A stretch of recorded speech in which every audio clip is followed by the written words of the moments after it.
Aujourd'hui, nous allons être combatifs, assertifs et, je l'espère et je n'en doute pas, instructifs. Nous allons, alors je vais laisser tous nos intervenantes et mon camarade se présenter. Et en tout cas, aujourd'hui, le thème est donc scénariste, leçon d'autodéfense. Mais de quoi va-t-on parler ? Vous allez le découvrir. Avec les combattantes, nous avons la bride qui veut tuer Bill du syndicat des scénaristes, Sophie Lodvist. Nous avons la Wonder Woman du droit d'auteur, Stéphanie Lecam, de la Ligue des auteurs professionnels. Et, attention, tu vas voir quoi, toi ? Tu vas voir l'impératrice Furiosa, qui protège ses talents à travers le désert. Et mon camarade, le Bruce Lee de la modération, Alban Ravassar. Et moi, je serai votre Jeannette Claudine Vandamme pour commodérer avec mon camarade Alban. Avant de lancer les hostilités et festivités, un petit mot sur la FAMS.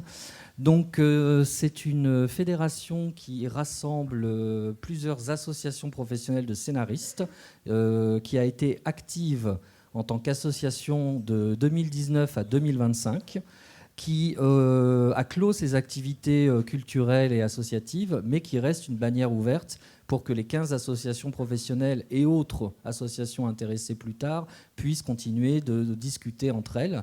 On a surtout couvert une question de la territorialité, c'est-à-dire qu'on avait plusieurs associations dans différentes régions, et chaque région a évidemment ses thématiques propres, et notamment comment des scénaristes, en dehors du cercle francilien qui concentre, vous le savez sûrement déjà, l'essentiel de la profession audiovisuelle et cinématographique, peut se décentraliser et continuer à faire ce qu'il faut pour que les scénaristes puissent travailler de n'importe où. Nous avons produit différents documents que je vous invite à découvrir sur le site internet de la FAMS, qui restera ad vitam aeternam à disposition, des documents que vous pouvez télécharger gratuitement. On a des livres blancs, des livres de réflexion sur des thématiques diverses, l'émergence des scénaristes, les métiers de consultants et de lecteurs-lectrices, la question de l'enseignement, apprendre à devenir scénariste et enseigner le scénario. Et j'oublie le quatrième, Alban. Voilà, ça va me revenir. Nous avons également fait plusieurs tables rondes. Beaucoup ont été captés en vidéo ou uniquement en audio. Vous les retrouverez également sur le site, sur des thématiques très différentes. Et nous avons fait les assises de la fédération pour conclure notre grande activité globale culturelle en septembre dernier, et au Forum des images. Et vous pouvez aussi retrouver beaucoup d'éléments sur le site. Enfin, pour conclure sur la partie bibliographique, nous avons produit ces magnifiques petites brochures pédagogiques à destination du public apprenant, jeune public, et de vos familles. Si vous êtes scénariste et que vos familles ne savent pas ce que vous faites, vous pouvez leur montrer ça. Il y en a une pour les scénaristes, il y en a une pour les réalisateurs et réalisatrices, il y en a une pour les producteurs et les productrices. Ce sont les vrais faux, ce sont les idées reçues qu'on a sur ces métiers, et comment justement les combattre ou les confirmer, mais avec plus de pertinence. Elles sont rédigées par moi et illustrées par la magnifique Rosalie Lonsin, à télécharger gratuitement, tout cela sur le site de la FAMS. Et voilà, je crois que j'ai fait le tour. Pour commencer les présentations, je suis Rémi Grelot, scénariste et réalisateur. Je suis également enseignant en scénario. Je fais partie des membres fondateurs de la FAMS, et vous pouvez suivre mes passionnantes aventures sur Instagram @Violette Messager.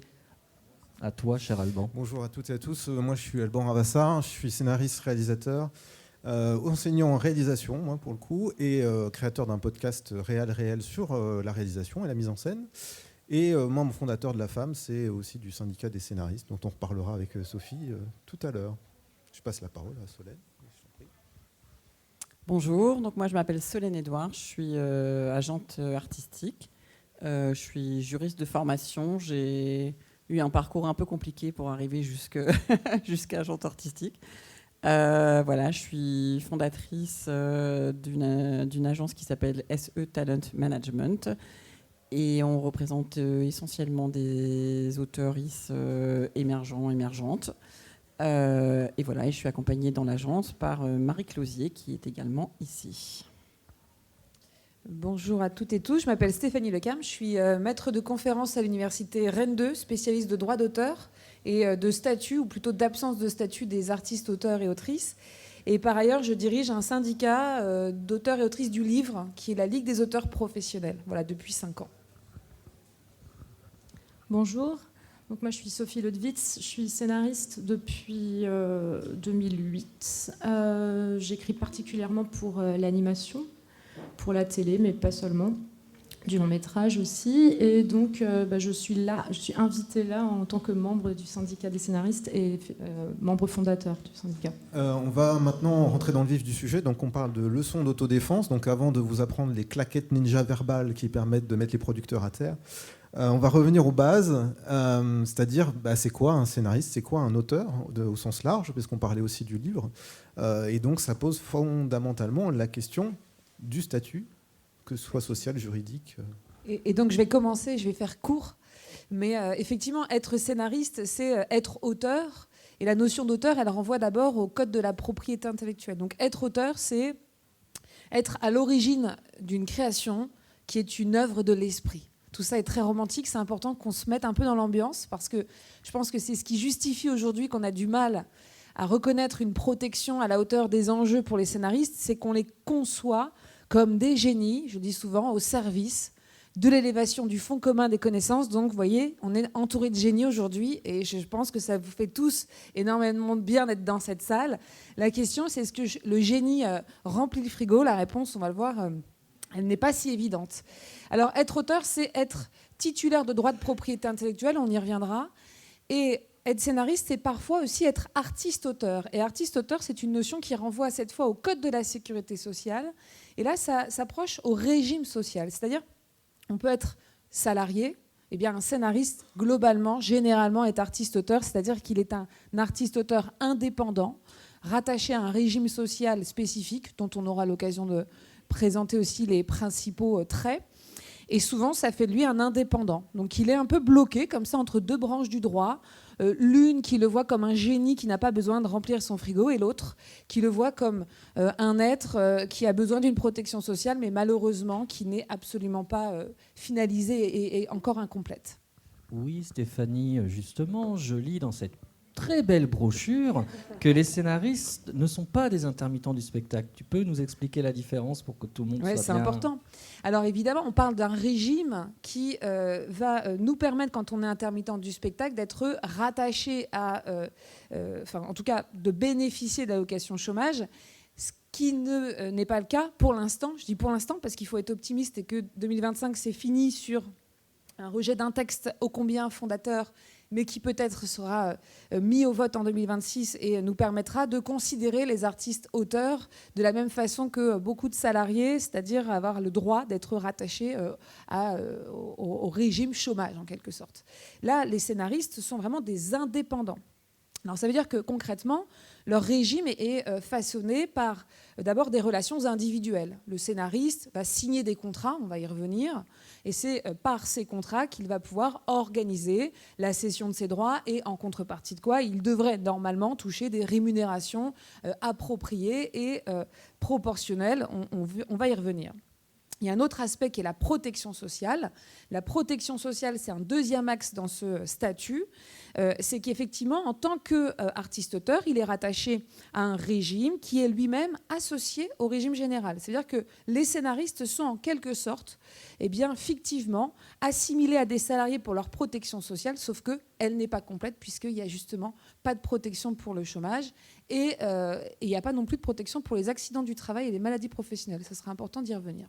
Et donc il y a un mot qui revient beaucoup quand on parle de scénariste et d'artiste-auteur, c'est précarité. Mais je reviens sur ce que tu disais, Stéphanie, tu dis qu'il devrait normalement être rémunéré. C'est important de le dire. Ça nous amène gentiment à la question des contrats, en fait, qu'on signe en tant qu'auteur. Qu'est-ce que vous pouvez nous dire là-dessus ? Quels sont les types de contrats qu'on peut signer en tant qu'auteur, les problématiques qu'on peut rencontrer avec ces derniers ? En gros, on va signer 2 types de contrats. Le premier qui est un contrat d'option. Donc en fait, le contrat d'option, c'est un contrat qui est souvent de courte durée, je veux dire entre 12 et ça peut aller plus loin, mais en tout cas d'assez courte durée. Et c'est un contrat qui permet de bloquer les droits sur quelque chose que vous avez déjà écrit, que ça soit un scénario de long métrage, de court métrage, ou un dossier de série télé, etc., etc. Donc en gros, ça empêche les autres. Donc c'est un contrat qu'on va négocier avec un producteur ou une productrice, et ça bloque les droits. Ça veut dire que vous n'avez pas le droit de les vendre à quelqu'un d'autre, et cette personne va avoir le droit exclusif de démarcher des partenaires pour faire avancer ce projet. Donc ça, c'est un contrat d'option. Le deuxième contrat qu'on va avoir, et on peut commencer par un contrat d'option, l'autre contrat qu'on peut avoir, c'est un contrat de cession de droit. Donc là, autant le contrat d'option, il bloque les droits, mais ils ne sont pas transférés, ils ne sont pas lus. Le contrat de cession de droit, ça va permettre au producteur ou à la productrice de pouvoir fabriquer, produire, fabriquer, puis commercialiser et exploiter votre travail. Donc là, dans une contrat d'option, on va avoir une rémunération qui est un montant forfaitaire. Ça peut aller de 50 € pour un court-métrage à 10 000 € pour une Bible. Enfin, en tout cas, voilà, ça va se négocier. Mais ça va être juste un montant pour la durée pendant laquelle les droits sont bloqués. Et puis pour un contrat de cession de droit, on va avoir deux éléments de rémunération, deux types d'éléments différents de rémunération. On va avoir ce qu'on appelle un minimum garanti. Alors dans l'édition, on appelle ça une avance. En fait, c'est une avance, c'est-à-dire une somme en euros qui va vous être versée. Et cette somme, c'est une avance sur le produit de l'exploitation de votre travail. Donc en fait, le producteur ou la productrice va vous verser un certain montant qu'on va négocier. Donc tout ça, c'est des choses à négocier. À chaque fois que je vous dis ça dépend, etc., etc., la durée de l'option, le montant de l'avance ou du minimum garanti, etc., tout ça, c'est des éléments de négociation. Et donc ça va être une avance, ce minimum garanti ou cette avance va être donc une avance sur ce que va rapporter l'exploitation de vos droits. Donc on va avoir ces deux éléments-là dans le contrat, on va avoir le montant global. Alors ce montant peut être parfois à zéro, on peut effectivement avoir juste une cession de droit sans minimum garanti. Et en fait, et des pourcentages pour chaque exploitation. Donc pour chaque exploitation, si ça passe au cinéma, si ça passe à la télé en Bulgarie, si c'est édité en bonus d'un DVD, etc., etc. Donc pour chaque exploitation de votre œuvre, il va y avoir un pourcentage. Souvent, si vous avez déjà vu des contrats, ça commence par un 0 et une virgule, et après ce qu'il y a derrière. Et donc ça vient d'abord rembourser cette avance que vous avez touchée. Et une fois que vous avez tout remboursé, là, ça commence à vous rapporter de l'argent. Mais dans ce que tu décris, j'ai l'impression qu'en fait, on rémunère pas un scénariste, j'ai l'impression qu'on rémunère un texte. Quelque chose me dit qu'un syndicat que je connais a une position là-dessus. Oui, alors effectivement, tu es plutôt bien placé pour savoir ce qu'on en dit. Oui, effectivement, au syndicat des scénaristes, c'est un de nos gros combats, c'est de militer pour que ce soit le scénariste qui soit payé et non plus l'œuvre, puisque comme Solène vient de le décrire, actuellement, les contrats sont faits sur l'option ou sur l'achat de l'exploitation d'une œuvre à venir et pas du tout sur le travail du scénariste au moment où il le fait. Dans le cas du contrat de commande dont tu parlais, donc on laisse de côté l'option, on est vraiment sur un cas donc, où on propose une somme qui sera globale si et seulement si on va jusqu'au bout du texte, et qui en plus commencera à rapporter de l'argent si et seulement si l'œuvre est exploitée dans des endroits à des guichets qui génèrent de l'argent, parce que même ça, c'est même pas complètement sûr. Donc en fait, on est sur une prise de risque totale par le scénariste. Il y a toute une part d'argent qui est imaginaire, presque, qui est très théorique, quoi. Je pense que je réponds à peu près à ta question. Ensuite, moi, je voulais apporter une petite précision, toujours par rapport à ce que Solène disait. En animation, parce que du coup, je vais parler un peu de ce domaine que je connais, mais qui transporte pas mal en fiction, ça doit être valable aussi. On a quand on est embauché sur une série, on a un contrat d'épisode avec un minimum garanti qui n'est pas à 0. On touche de l'argent.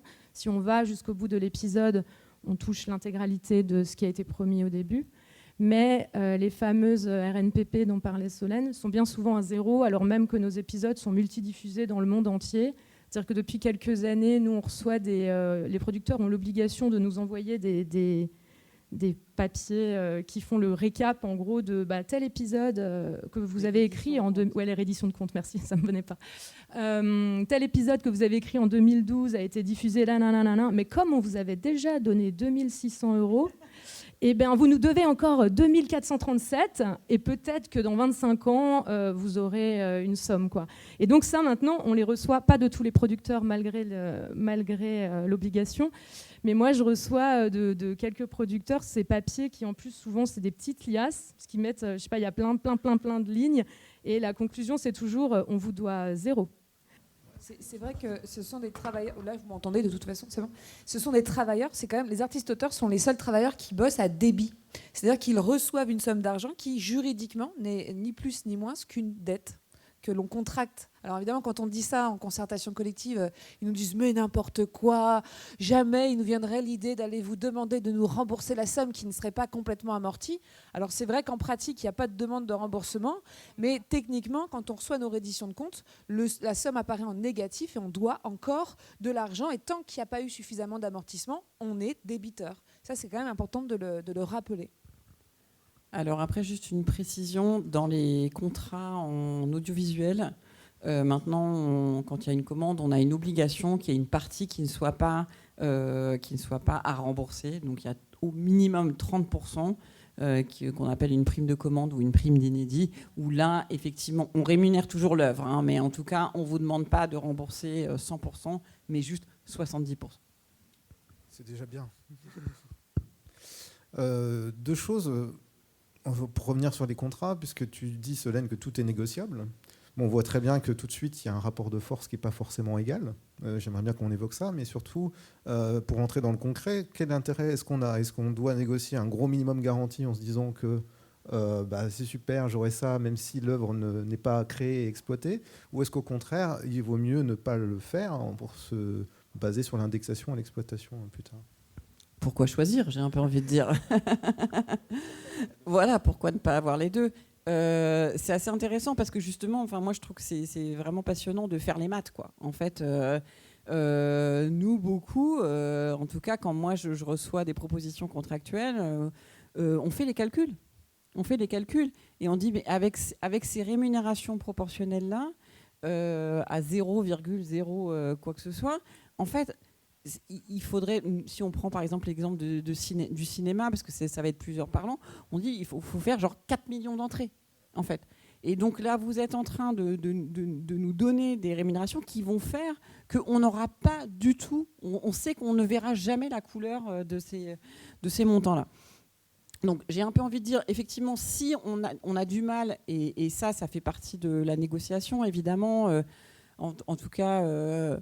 nous, c'est la manière dont on travaille, c'est-à-dire que le principe, c'est pas, pour moi, enfin pour nous, on n'est pas contre les producteurs, parce qu'on a tous besoin les uns des autres, en fait. On ne va pas faire des films tout seul dans notre coin, et si on négocie avec des producteurs et des productrices, c'est aussi parce qu'on a besoin d'eux et qu'on a besoin qu'ils fassent leur métier.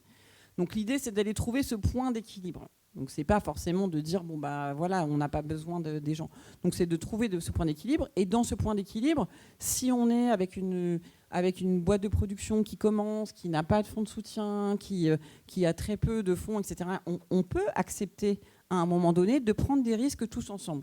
Eux, ils prennent des risques sur le minimum garanti qu'ils vont nous donner, et à ce moment-là, nous, on va prendre des risques en disant ok, on va prendre un petit minimum garanti, mais déjà, et ça fait partie des négociations, on va déjà demander quand même une somme particulière le jour où c'est mis en prod, parce qu'à partir du moment où on est mis en prod, on est quand même beaucoup moins en risque. Si on décide de mettre en production, c'est qu'on estime qu'on a les financements nécessaires pour y arriver, première chose. Et en échange, on va demander des sacrées rémunérations proportionnelles. Et ça, on va sortir du 0, quelque chose, on va aller chercher des 4, des 5, des 6, etc., en disant, attendez, moi je prends un risque maintenant. Si jamais on arrive à faire ce film, Donc on le met en prod. Déjà, j'ai une première récompense. En tout cas, je suis valorisée pour ça. Et si en plus le film marche, je participe à ça. Donc en fait, c'est vraiment, c'est intéressant, et c'est ce qu'on se disait en préparant ici, c'est intéressant d'avoir une vision macro du truc, de pas justement regarder juste le minimum garanti, etc. Non, qui on a en face de nous, qu'est-ce qu'on veut faire comme film, qu'est-ce que ça a comme potentiel commercial, parce que on sait déjà le film qu'on est en train de faire. Est-ce qu'on est en train de faire un film qui va faire 10 millions d'entrées, ou est-ce qu'on sera content si c'est un film d'auteur où on est à 100 000, etc., etc. Donc ça, c'est intéressant. Et c'est dans cette globalité-là que ça va nous permettre de négocier un accord qui est équilibré de chaque côté. Ça marche, ouais. Sachant que tu évoques 4 millions d'entrées pour que les remontées de recettes commencent. Pour information, il y a un seul film qui a fait plus de 3 millions d'entrées l'année dernière, c'est Les Tuches. Voilà. Donc autant vous dire que 4 millions d'entrées, ça reste juste un horizon de mirage, quoi. Pour rebondir sur ce que tu dis, quels sont les leviers de négociation? Parce qu'on peut se retrouver seul ou avec un agent. Donc déjà peut-être parler du rôle de l'agent dans cette négociation-là, ou quand on n'a pas d'agent, justement, en parlant de leçons d'autodéfense, comment est-ce qu'on s'y prend? Je sais pas, tu veux répondre, Sophie, sur là-dessus? Ouais. Alors, moi, quand on n'a pas d'agent, je pense que c'est extrêmement compliqué. Moi, j'ai pas tenté de faire des négociations sans agent. Parce que si je reparle du syndicat, pour le coup, on n'a pas cette capacité d'aller défendre nos membres directement dans des cas particuliers. Donc soit vous êtes hyper calé en juridique, mais vraiment il faut être armé. Je pense pour lire un contrat d'auteur, c'est 25 pages avec des trucs très techniques. Donc c'est vrai que pour moi l'agent est quand même vraiment utile, et je préfère que tu prennes cette partie. Non, je voulais pas trop faire corpo, c'est pour ça. Vas-y, on est là pour ça aussi. Non, moi je trouve que déjà le premier rôle de l'agent, c'est de vous permettre, vous les auteurs et les autrices, de rester dans une relation artistique avec votre producteur ou votre productrice. Et donc ça c'est assez précieux en fait, c'est-à-dire qu'on se rend compte que si on est là, et c'est un peu ce que disait Stéphanie tout à l'heure, en fait, et c'est ça qui est compliqué, c'est que comme vous êtes des indépendants, toutes les semaines, vous devez à nouveau renégocier avec. C'est comme si vous alliez revoir votre DRH pour renégocier un poste avec une rémunération qui va avec. C'est épuisant en fait. Si vous faites ça tout le temps, non seulement c'est épuisant, on n'a pas tous les qualités, et même il y en a qui les ont et qui n'ont pas particulièrement envie de faire du juridique quand ça les concerne en fait. C'est qu'à un moment donné, ce que vous voulez, vous, c'est créer, c'est écrire des histoires. Donc si les relations avec votre producteur ou votre productrice, c'est autour de points de négociation, c'est compliqué. Surtout que ce genre de négociation, comme j'ai décrit là, en disant, écoute, là, tu es en train de me dire, tu me proposes des rémunérations proportionnelles qui sont tellement nazes qu'il va falloir que je fasse 4 millions d'entrées pour que je commence à toucher quelque chose. Je veux dire, c'est pas des conversations, c'est un peu... les Américains, ils disent, il ne faut pas qu'on voit comment on fabrique les saucisses, quoi. Moi, je dis ça fait un peu des conversations de marchands de tapis. Donc là, on est en train de parler de votre œuvre, on est en train de parler de création, non pas que de garder forcément cette option romantique, mais globalement, c'est quand même un peu choquant que chaque jour, vous deviez quand même un peu défendre votre bout de gras de manière pas très classe pour pouvoir continuer à travailler. Donc moi, je trouve que l'intérêt d'avoir un agent ou une agente, c'est surtout de vous permettre, vous, de rester dans une relation artistique, stratégique, avec les gens qui vont fabriquer le film avec vous, le développer et le fabriquer, et ne pas être dans des conversations. C'est pas parce qu'on parle d'argent, c'est juste que c'est de la négociation un peu. On est là à négocier des demi-points de pourcentage, donc ça c'est un peu compliqué.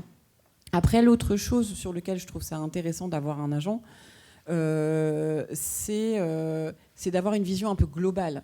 De quel est le marché aujourd'hui, combien ça coûte, en tout cas d'avoir une vision un peu collective des choses et d'avoir un peu du benchmark sur aujourd'hui avec tel type de producteur ou tel type de productrice, est-ce que si on me propose 4000 balles pour une option, je suis en dessous ou je suis globalement dans le marché en fonction de où moi je suis dans le métier. Donc c'est vraiment une question aussi de benchmarking qui va être intéressant. Et puis nous, ce qu'on fait aussi dans l'agence, c'est faire beaucoup de pédagogie. En fait, c'est vraiment d'expliquer chaque point du contrat, pourquoi c'est écrit comme ça, qu'est-ce que ça veut dire. Et ça, effectivement, on n'a pas forcément tous les compétences pour le faire. Puis il y a une notion temporelle. Tu voulais réagir? Oui, Sophie, je voulais pardon, juste vas-y. rajouter un petit truc par rapport à la première partie de ce que disait Solène. Alors, à la fois, moi, vraiment, d'un point de vue personnel, j'ai plein de discussions que j'ai pas du tout envie d'avoir avec les producteurs, tout ce qui est argent, contrat, parce que, comme tu disais, mon cerveau, il n'est pas constitué pour ça, et j'ai pas envie, en fait. C'est pas que je suis pas capable, c'est vraiment, je veux pas tout mélanger. Par contre, je trouve que c'est important, quand tu rebondissais sur ce que disait Stéphanie en intro, sur la vision romantique de l'auteur, c'est important quand même que ça reste un sujet. C'est-à-dire que vous ne pouvez pas juste dire « Ah oui, non, mais moi, je ne sais pas comment je me nourris, ça repose sur les épaules de quelqu'un d'autre ». Pour moi, il faut quand même pouvoir verbaliser au producteur que là, sa proposition est offensante, ou que là, en fait, s'il ne vous paye pas à la prochaine échéance, vous avez des problèmes pour payer votre loyer. Et ce n'est pas tout à fait la même chose. C'est-à-dire que moi, je ne veux pas rentrer dans le détail des négociations aussi, parce que je n'ai pas les connaissances juridiques et évidemment que mon agent m'apporte des choses que moi je ne peux pas faire, et aussi parce que c'est hyper confortable de pouvoir dire ah non mais là c'est mon agent qui ne veut pas. Moi j'adore sortir cette carte en disant je suis désolée mais là je ne peux pas rendre le texte parce qu'il faut payer d'abord. Enfin, c'est confortable, mais par contre ça ne doit pas nous priver de ramener toujours l'activité d'écriture au fait que c'est un travail et pas qu'un plaisir. Si on veut écrire pour son plaisir, on peut le faire pour soi, mais alors il n'y a pas quelqu'un qui valide le texte et ça reste un journal intime, quoi. Voilà. C'est très bien ce que tu dis, et ça rebondit sur ce que j'allais dire, c'est que la notion temporelle aussi des négociations, parce que je sais qu'on en parle souvent, Solène, mais maintenant toutes les boîtes ont des services juridiques qui adorent chercher la petite bête, et des négociations peuvent durer jusqu'à des 6 mois, je crois, des choses comme ça. Donc c'est 6 mois pendant lesquels vous n'êtes pas rémunéré, puisque le contrat n'existe pas. Donc, Alors là, moi, j'ai commencé à demander des avances à tout le monde.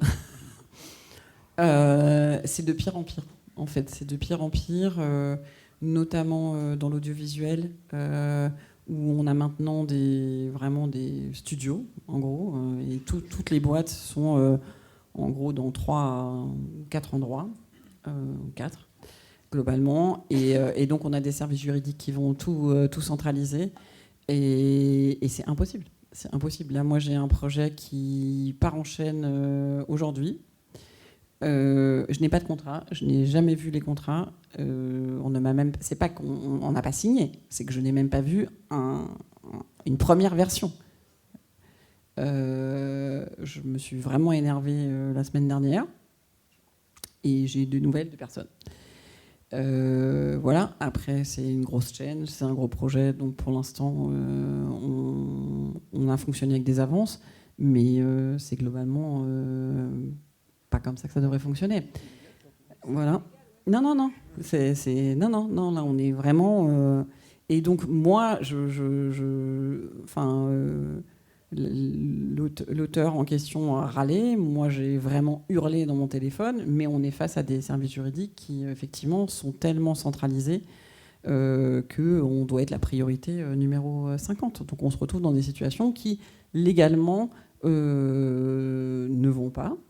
Et moi, je pense que ça, c'est des choses qu'il faut faire aussi remonter.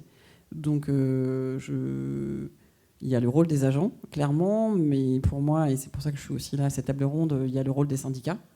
Ça, c'est vraiment des choses qu'il faut faire remonter individuellement à vos syndicats, parce que ça permet d'avoir aussi un peu une vision globale des pratiques ou des malpratiques qu'il y a dans le secteur, et ça permet d'avoir des réponses collectives. En fait, par rapport à ça. Donc, quand on se rend compte qu'on a à peu près la même attitude de la même boîte, déjà, ça nous donne une indication, ou la même attitude de plusieurs boîtes différentes qui, surtout entre elles, ont à peu près 90% du marché, par exemple, ça nous permet d'avoir des actions collectives.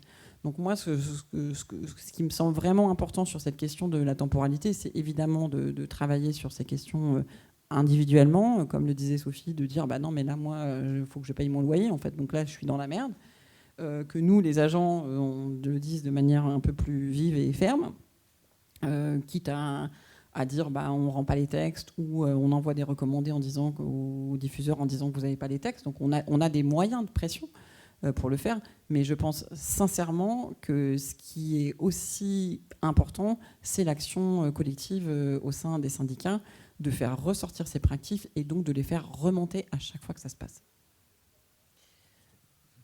Et j'en viens parce que là, merci pour tout ça et justement ces explications, l'importance que l'agente peut évidemment avoir.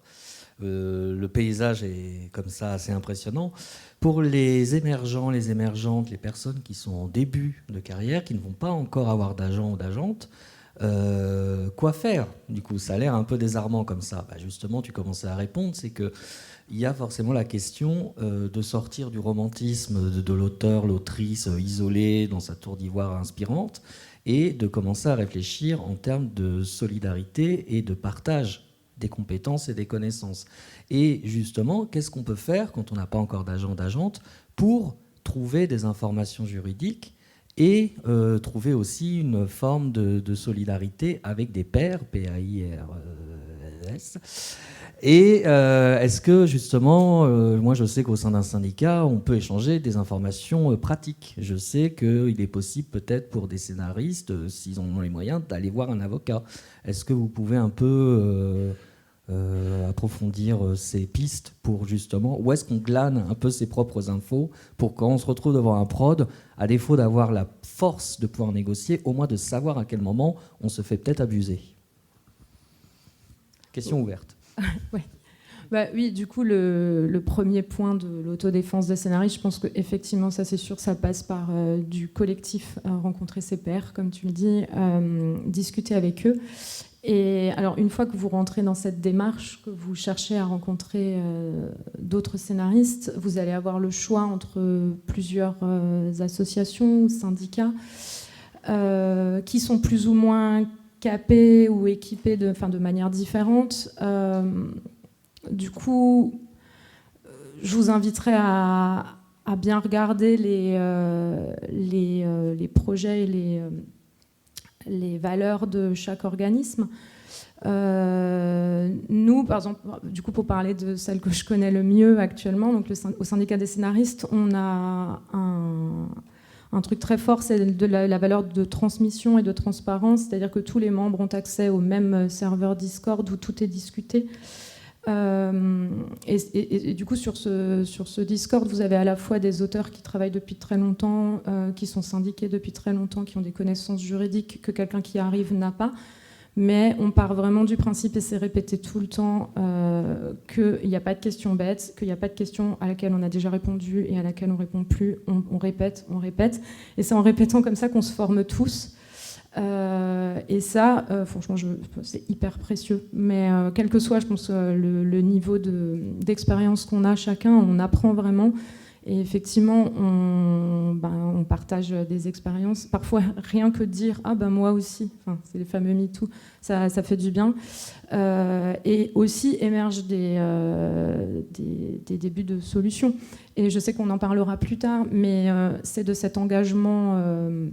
cette prise de conscience, que le problème est structurel, qu'on a une vision romantique de l'auteur et que c'est de ça qu'il faut sortir, que naît finalement le combat de l'intersyndical autour de la proposition de loi. C'est qu'à un moment, on est très conscient que ça ne peut plus être un problème personnel de Justine, 25 ans, qui a une super idée de scénario et qui n'a pas encore d'agent, et qui ne peut pas se défendre toute seule, qu'en fait c'est un problème de vision de c'est quoi un travail d'auteur aujourd'hui, quelle est la place qu'on donne à l'auteur, comment on rémunère ce travail, comment en fait on considère que Justine a un corps, voilà. Et je crois que je viens de me perdre un petit peu, mais en gros c'est ça. Donc il y a plusieurs syndicats et plusieurs organisations, je ne vais pas prétendre qu'on est les seuls. Par contre, au moment où vous essayerez de vous tourner, il y a des gens qui s'adressent plus ou moins aux scénaristes émergents, mais en gros, même des groupes de scénaristes qui vous sembleraient peut-être un peu inatteignables, ça vaut le coup de les contacter, parce qu'en vrai, par exemple, au syndicat des scénaristes, on est très content d'être contacté par des émergents et de voir comment on peut aider, accueillir. Voilà. Moi, je voulais juste ajouter 2 choses. Ah, pardon, vas-y. Non, j'ai beaucoup parlé, vas-y. Non, mais... Non, sur le collectif, Moi, j'ai remarqué qu'il y a aussi des collectifs de scénaristes qui se créent, pas forcément autour d'un syndicat, mais justement, peut-être que ce sont des gens qui se sont rencontrés dans un syndicat, mais qui commencent à travailler ensemble. Et ça, je pense que c'est aussi intéressant de ne pas être seul en fait, dans sa création ou dans ses négociations, mais juste d'avoir un petit groupe qui est structuré ou pas structuré, etc. Mais moi, j'ai remarqué que c'était quand même quelque chose qui était assez fort et qui permettait de se sortir de... Il y a juste moi, le producteur ou la productrice et mon texte, quoi. Mais il y a aussi plein de gens qui vivent la même chose que vous, de manière... Enfin, pas la même chose, mais en tout cas qui sont dans la même situation. Pardon, je crois qu'il y a un peu de l'arsène.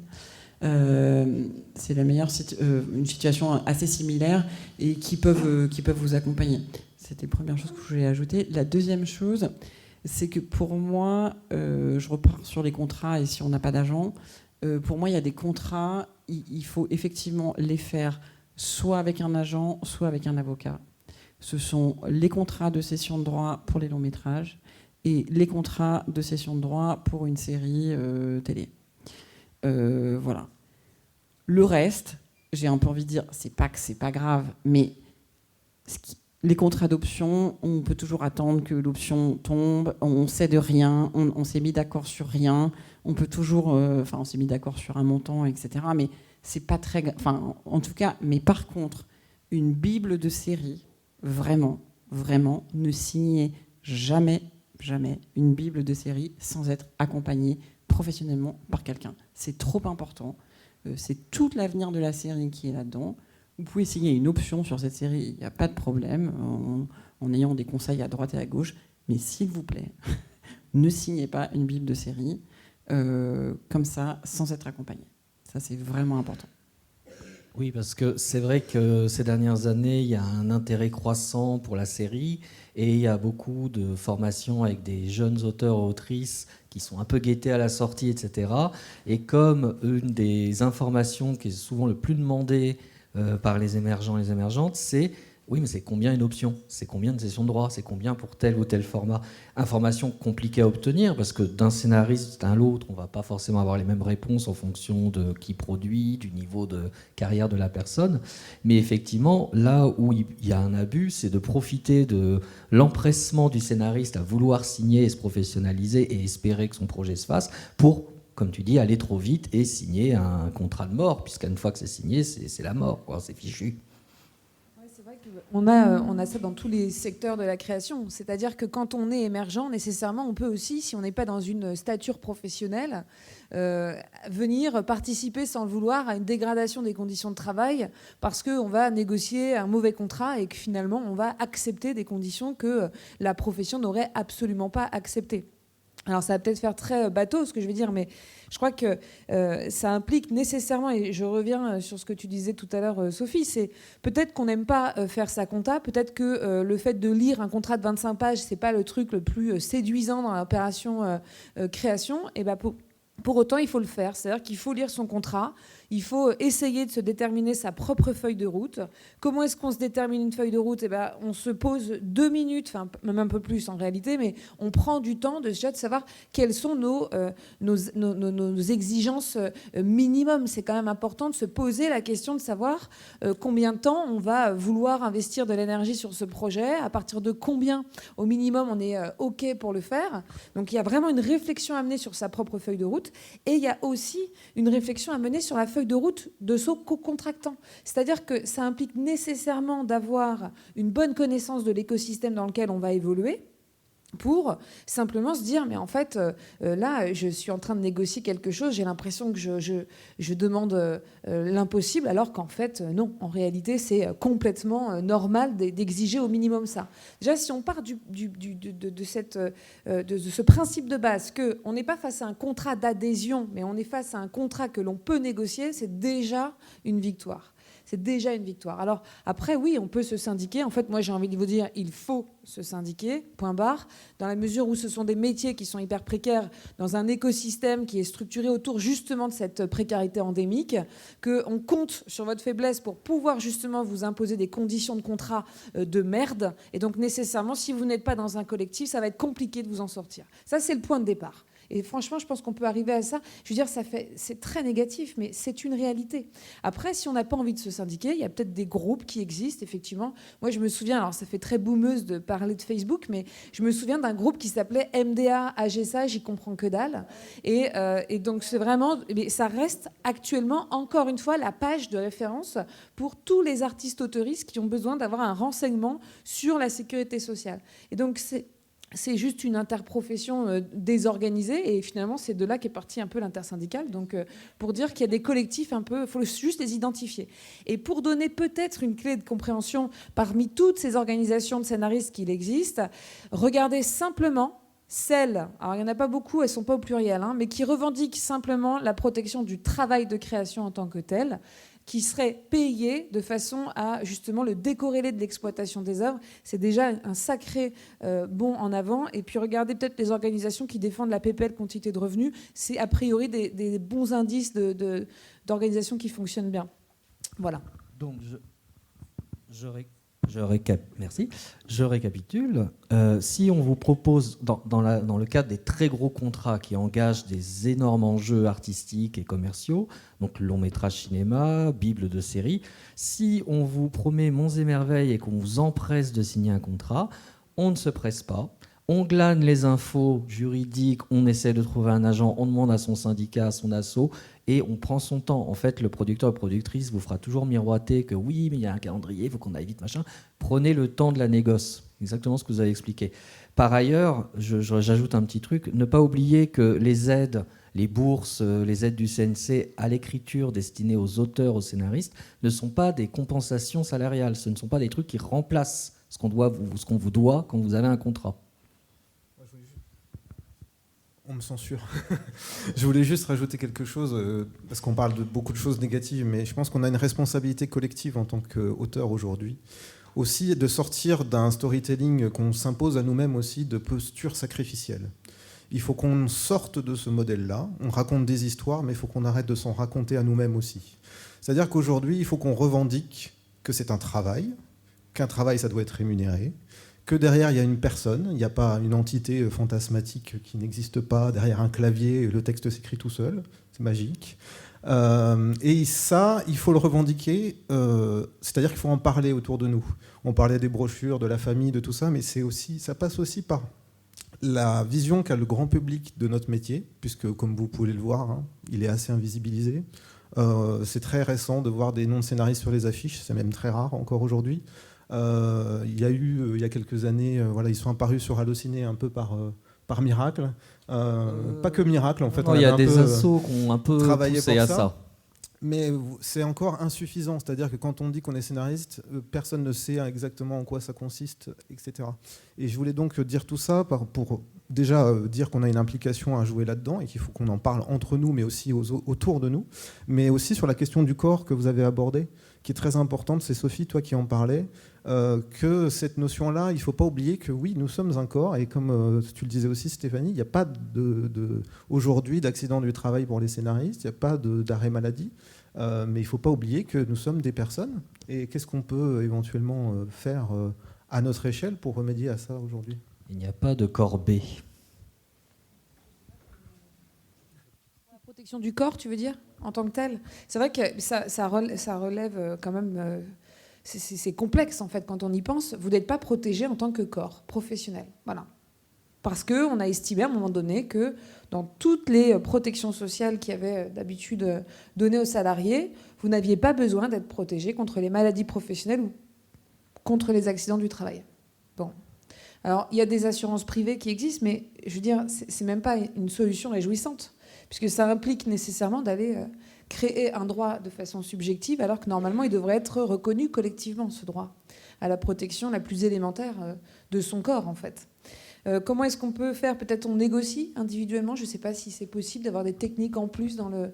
Mais généralement, c'est l'assurance privée, voilà. Donc, c'est même pas réjouissant de le dire, mais la seule solution qui existe, c'est ça. C'est de prendre une assurance privée. Non, et puis du coup, l'autre truc, ça en revient à de la lutte collective pour faire changer ça, puisque c'est du droit, en fait. C'est pas de l'individuel, c'est pas nous. Enfin, Sinon, on en vient à des trucs très américains auxquels on prend une assurance en plus, ça n'a pas de sens.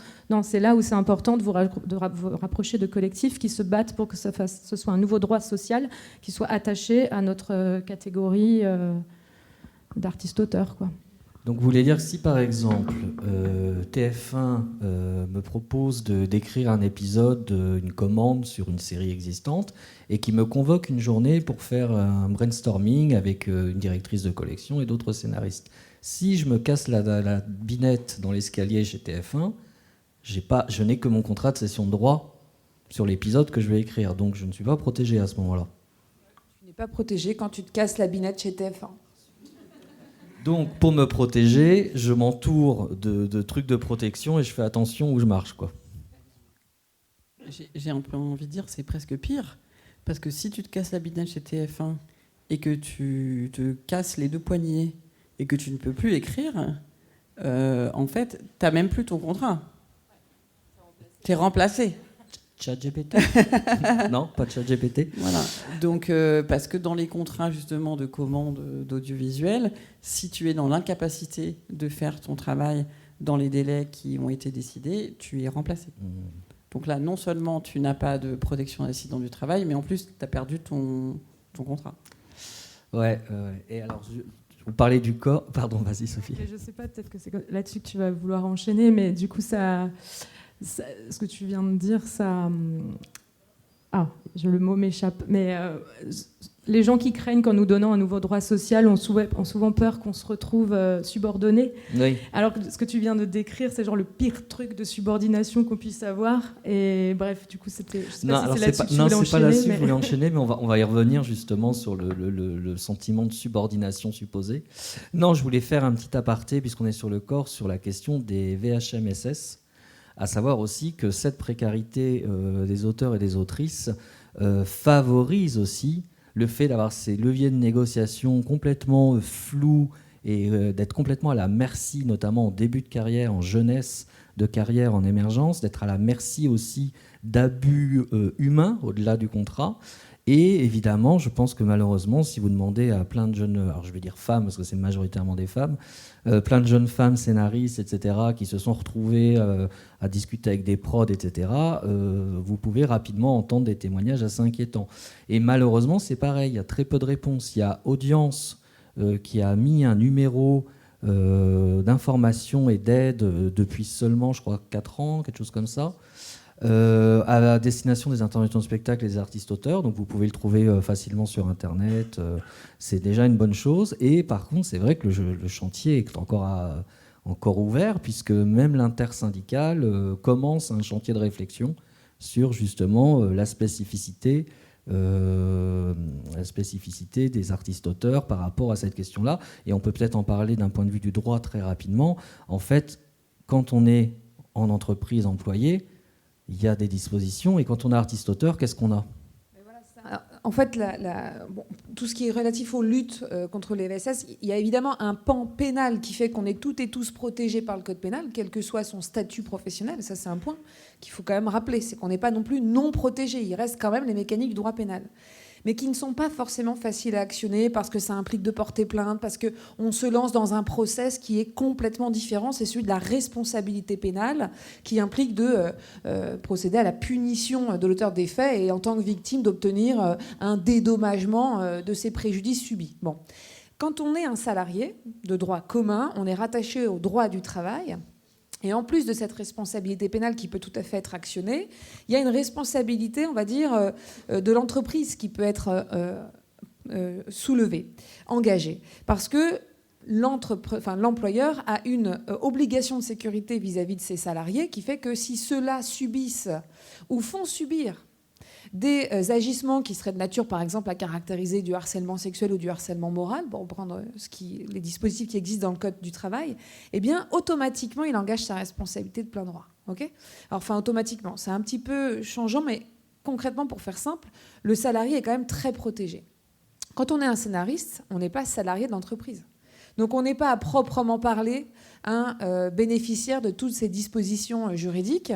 Il n'empêche que la jurisprudence a fait quand même une avancée considérable en considérant notamment qu'on pouvait caractériser des faits de harcèlement sexuel ou moral en entreprise quand ils concernent une personne extérieure à l'entreprise mais qui a un lien direct avec l'entreprise. Autrement dit, je vais prendre les auteurs de livres ou les autoristes de livres que je connais un peu mieux, mais si par exemple ceux-là sont dans un rapport compliqué avec un éditeur salarié, là, à ce moment-là, on va pouvoir éventuellement actionner les leviers du droit du travail. Mais tout ça est tellement flou qu'effectivement, il faut, je pense, se battre pour avoir directement accès à cette protection sociale sans attendre une jurisprudence un peu aléatoire en fait, pour nous protéger au mieux, quoi. Et pour aller plus loin, c'est comme dans l'exemple de TF1. Non seulement on est, comme les auteurs ne sont pas salariés, ils ont, en tout cas, il faut aller chercher très durement cette protection de l'employeur sur l'auteur. Mais par contre, dans tous les contrats de cession de droits d'auteur maintenant, il y a des dispositions qui fait qu'on peut mettre fin à votre contrat si justement vous êtes, enfin en tout cas, c'est-à-dire qu'on va sanctionner, et c'est très bien, les auteurs si eux ont des comportements qui ne respectent pas le code de conduite envers les autres salariés de l'entreprise, mais par contre, il n'y a rien qui est prévu pour les protéger eux. Et ça, c'est déjà généralisé ou c'est une tendance seulement qui commence Ah non, c'est dans tous les contrats maintenant. D'accord. Pour enchaîner sur des outils pratiques. Oui, et puis que des bonnes nouvelles. Vous allez déceler mon ironie très rapidement. Parce que là, je me mets à la place d'auteurs qui entendent parler d'accords interprofessionnels. Je mets les pieds dans le plat un peu, j'ouvre la boîte de Pandore. En audiovisuel et en cinéma, ils se disent, maintenant qu'il y a un cadre légal qui est posé pour la négociation de mes contrats, forcément, tout va bien se passer, ma situation va s'améliorer puisque j'ai une rémunération minimum qui est négociée. Mais concrètement, qu'est-ce que ça implique ? Est-ce que vous pouvez nous dire déjà en quoi consistent ces accords et comment concrètement ils ont impacté le travail des auteurs ? Je ne vais pas forcément aller sur le fond des... Oula, j'ai parlé très fort. Je ne vais pas aller sur le fond des accords. Je pense que tu en parleras beaucoup mieux parce que tu les connais bien. Mais plus sur la forme, c'est quelque chose quand même d'assez inédit. Et je crois que c'est important de le dire parce qu'on est très pessimiste et qu'en fait, il faut aussi avoir à un moment donné des petites touches comme ça, successives mais non, mais c'est vrai, parce que moi, j'examine les mouvements chez les artistes-auteurs depuis hyper longtemps maintenant, dans le cadre de mes travaux de recherche à l'université.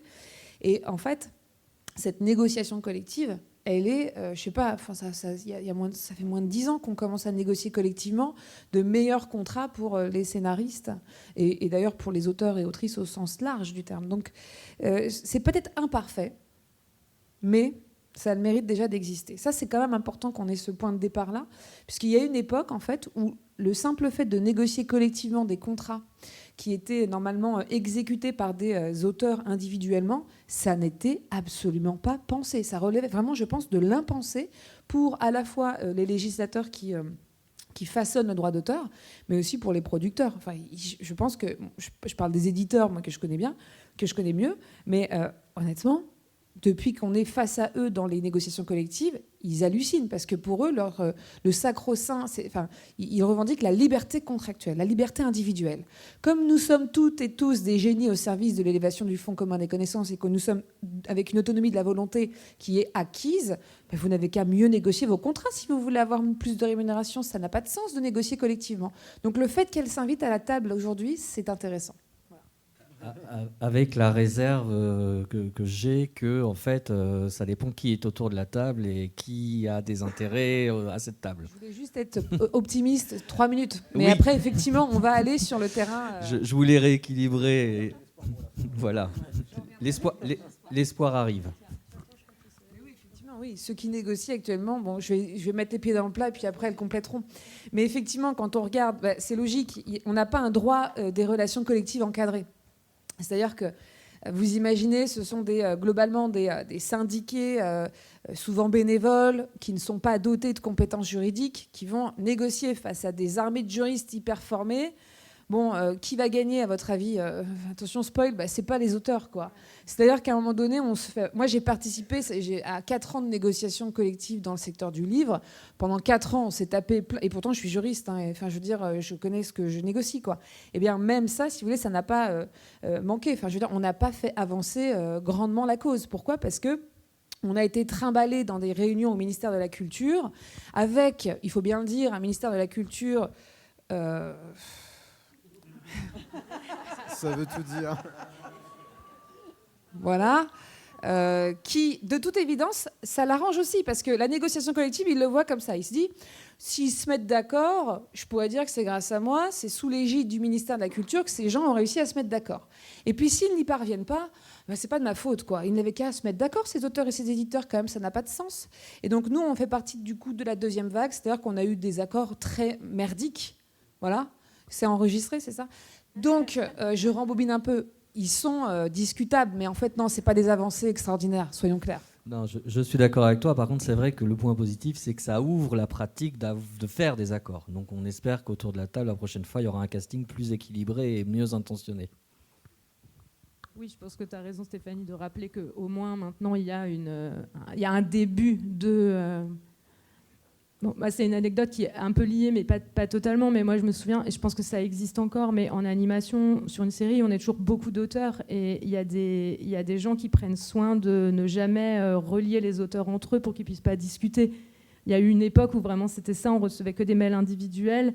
Et y compris quand on se retrouvait à savoir qu'il y avait un conflit, c'est une époque un peu lointaine avec un cas qui n'existe plus, mais des négos avec des auteurs d'ouvrages d'origine. Et en gros... Même la communication inter-scénariste d'une même série était empêchée. Donc, bien sûr que voir du collectif arriver, ça... Donc oui, il y a un début. Après, on en est encore à se battre pour toutes les questions de représentativité, pour que les gens autour de la table de négociation soient des gens estimés représentatifs par la population des artistes-auteurs concernés et non pas par quelqu'un dans un bureau du ministère qui a des critères dont on ne comprend pas... Enfin, qui ont l'air d'être concrets, mais on ne sait pas trop. Voilà, ouais, le fait du principe. Je t'ai coupé la parole, je crois. Non, pas du tout. Les accords. Oui, saluons la négociation collective. Je suis d'accord, je trouve que c'est un bon signe. En tout cas, ça permet de sortir de cette relation individuelle dont on n'est pas forcément toujours gagnant, parce que, évidemment... et c'est ce que tu disais tout à l'heure quand tu parlais des VHSS. Je pense que on n'est pas dans une posture d'égalité. Enfin, concrètement, qui a l'argent, c'est pas les auteurs, quoi. Donc oui, il y a les idées, mais globalement, c'est se leurrer de se dire qu'on est dans une négociation. Oui, on peut être tous les deux éclairés, mais c'est pas une situation dans laquelle on est dans une situation égale, en fait. Donc ça, c'est important. Et ça, c'est vrai que les accords, ils viennent un peu nous soutenir, et c'est un petit marchepied quand même, pour se dire non, mais il y a des trucs, tu peux pas me le proposer, quoi. Voilà. Et moi, je pense que c'est vraiment comme ça qu'il faut voir les accords. Comme c'est ce qui est les accords, notamment ceux qui ont été négociés dans l'audiovisuel et le cinéma. Il faut vraiment voir ça comme des minimaux de chez minimaux, de chez minimaux, de chez minimaux. Voilà. Donc on peut pas aller en dessous de ça. Mais c'est tellement pas ni le médian, ni ce qui est juste, etc., etc. Faut juste le voir. C'est illégal d'être en dessous. Mais il n'y a même pas de mesure. En vrai, si quelqu'un propose un truc illégal, il n'y a aucun truc qui empêche de... Puisqu'il y a pas de... Je ne trouve pas le... Pardon, je perds de sanction. Oui, il n'y a pas de sanction, il n'y a pas de mesure. Aujourd'hui, moi, ceux en animation qui ont été signés, il y a des producteurs qui ne les appliquent pas. Et en fait, ils n'embauchent plus d'auteurs avec agents. C'est assez marginal, mais on sait que ça existe. Donc, des accords, en gros, ils en ont fait de l'origami dans un coin de leur bureau. C'est super joli, certainement, mais... Non, mais je veux surtout pas être celle qui défend les accords. Hein, mais j'étais dans l'idée de l'autodéfense. Oui. Je trouve que c'est bien de se dire, en fait, ces accords, c'est pas le médian. C'est vraiment le minimum de ce qu'on voit de vous proposer. Donc, vous êtes en droit... Vraiment, sincèrement, vous êtes en droit de demander des contrats qui respectent ces accords. Mais oui, de toute façon, moi j'ai appris dans une table ronde récemment qu'il fallait de toute façon bien négocier et si possible avec une agente ou un avocat derrière. Donc, après, juste sur, pardon, toujours sur les accords. Donc nous, les agents, les agentes, on a un syndicat aussi également. Nous, des contrats de cession de droit en audiovisuel, en animation, en cinéma, on en fait tous les jours. Et nous n'avons pas été conviés dans ces négociations sur les accords. Donc nous, on nous demande aujourd'hui, et c'est pour ça que ça me fait rire qu'on me demande de parler des accords, on nous demande aujourd'hui d'appliquer des accords que nous n'avons pas négociés et sur lesquels, en fait, nous, on négociait pour nos clients des choses vraiment bien au-delà de ce qui était noté des accords. Pas forcément sur les montants. Enfin, les montants, on peut en discuter. Les montants, c'est... En fait, les montants, comme c'est des minimaux, oui, évidemment, il y avait des gens qui gagnaient plus. Il n'y avait pas beaucoup de gens qui gagnaient moins. Mais sur les conditions, en fait, on avait avant les accords, on n'avait pas de problème sur les conditions.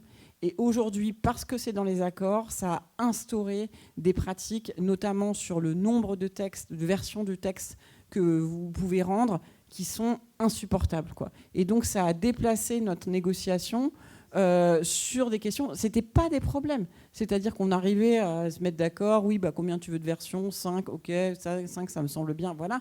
Maintenant, ce que nous, on négocie à 5, c'est marqué 14 dans les accords. Donc tu commences la négo, il faut que tu battes contre 14 versions d'un texte. 14 versions.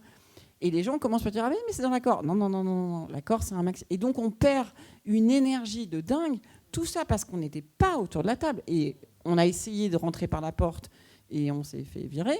On a essayé d'entrer par la fenêtre, on s'est refait virer. Enfin, c'est pas faute d'avoir essayé d'être à la table de ces accords et on n'a pas voulu de nous. Et la beauté de la chose, surtout, c'est que quand ils ont été questionnés sur pourquoi vous n'étiez pas là, ils ont quand même répondu que ça ne vous concernait pas directement. C'est ça qui est formidable. C'est quand même que vous négociez au quotidien ces choses-là, mais on les négocie sans vous parce que, bon, en gros, vous n'avez pas votre mot à dire, vous n'en servez pas.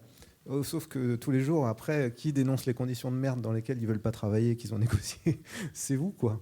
Donc c'est un peu ironique, tout ça. Et d'ailleurs, je ne pense pas qu'il y ait beaucoup de contentieux dans votre secteur d'activité. En tout cas, c'est-à-dire que ce qu'il faut se rappeler quand même, c'est qu'on signe un contrat pour une durée extrêmement longue, parce que globalement, c'est des sessions pour toute la durée de la propriété intellectuelle. Donc, alors pas forcément, oui, mais disons qu'en tout cas, ça dure un paquet de temps.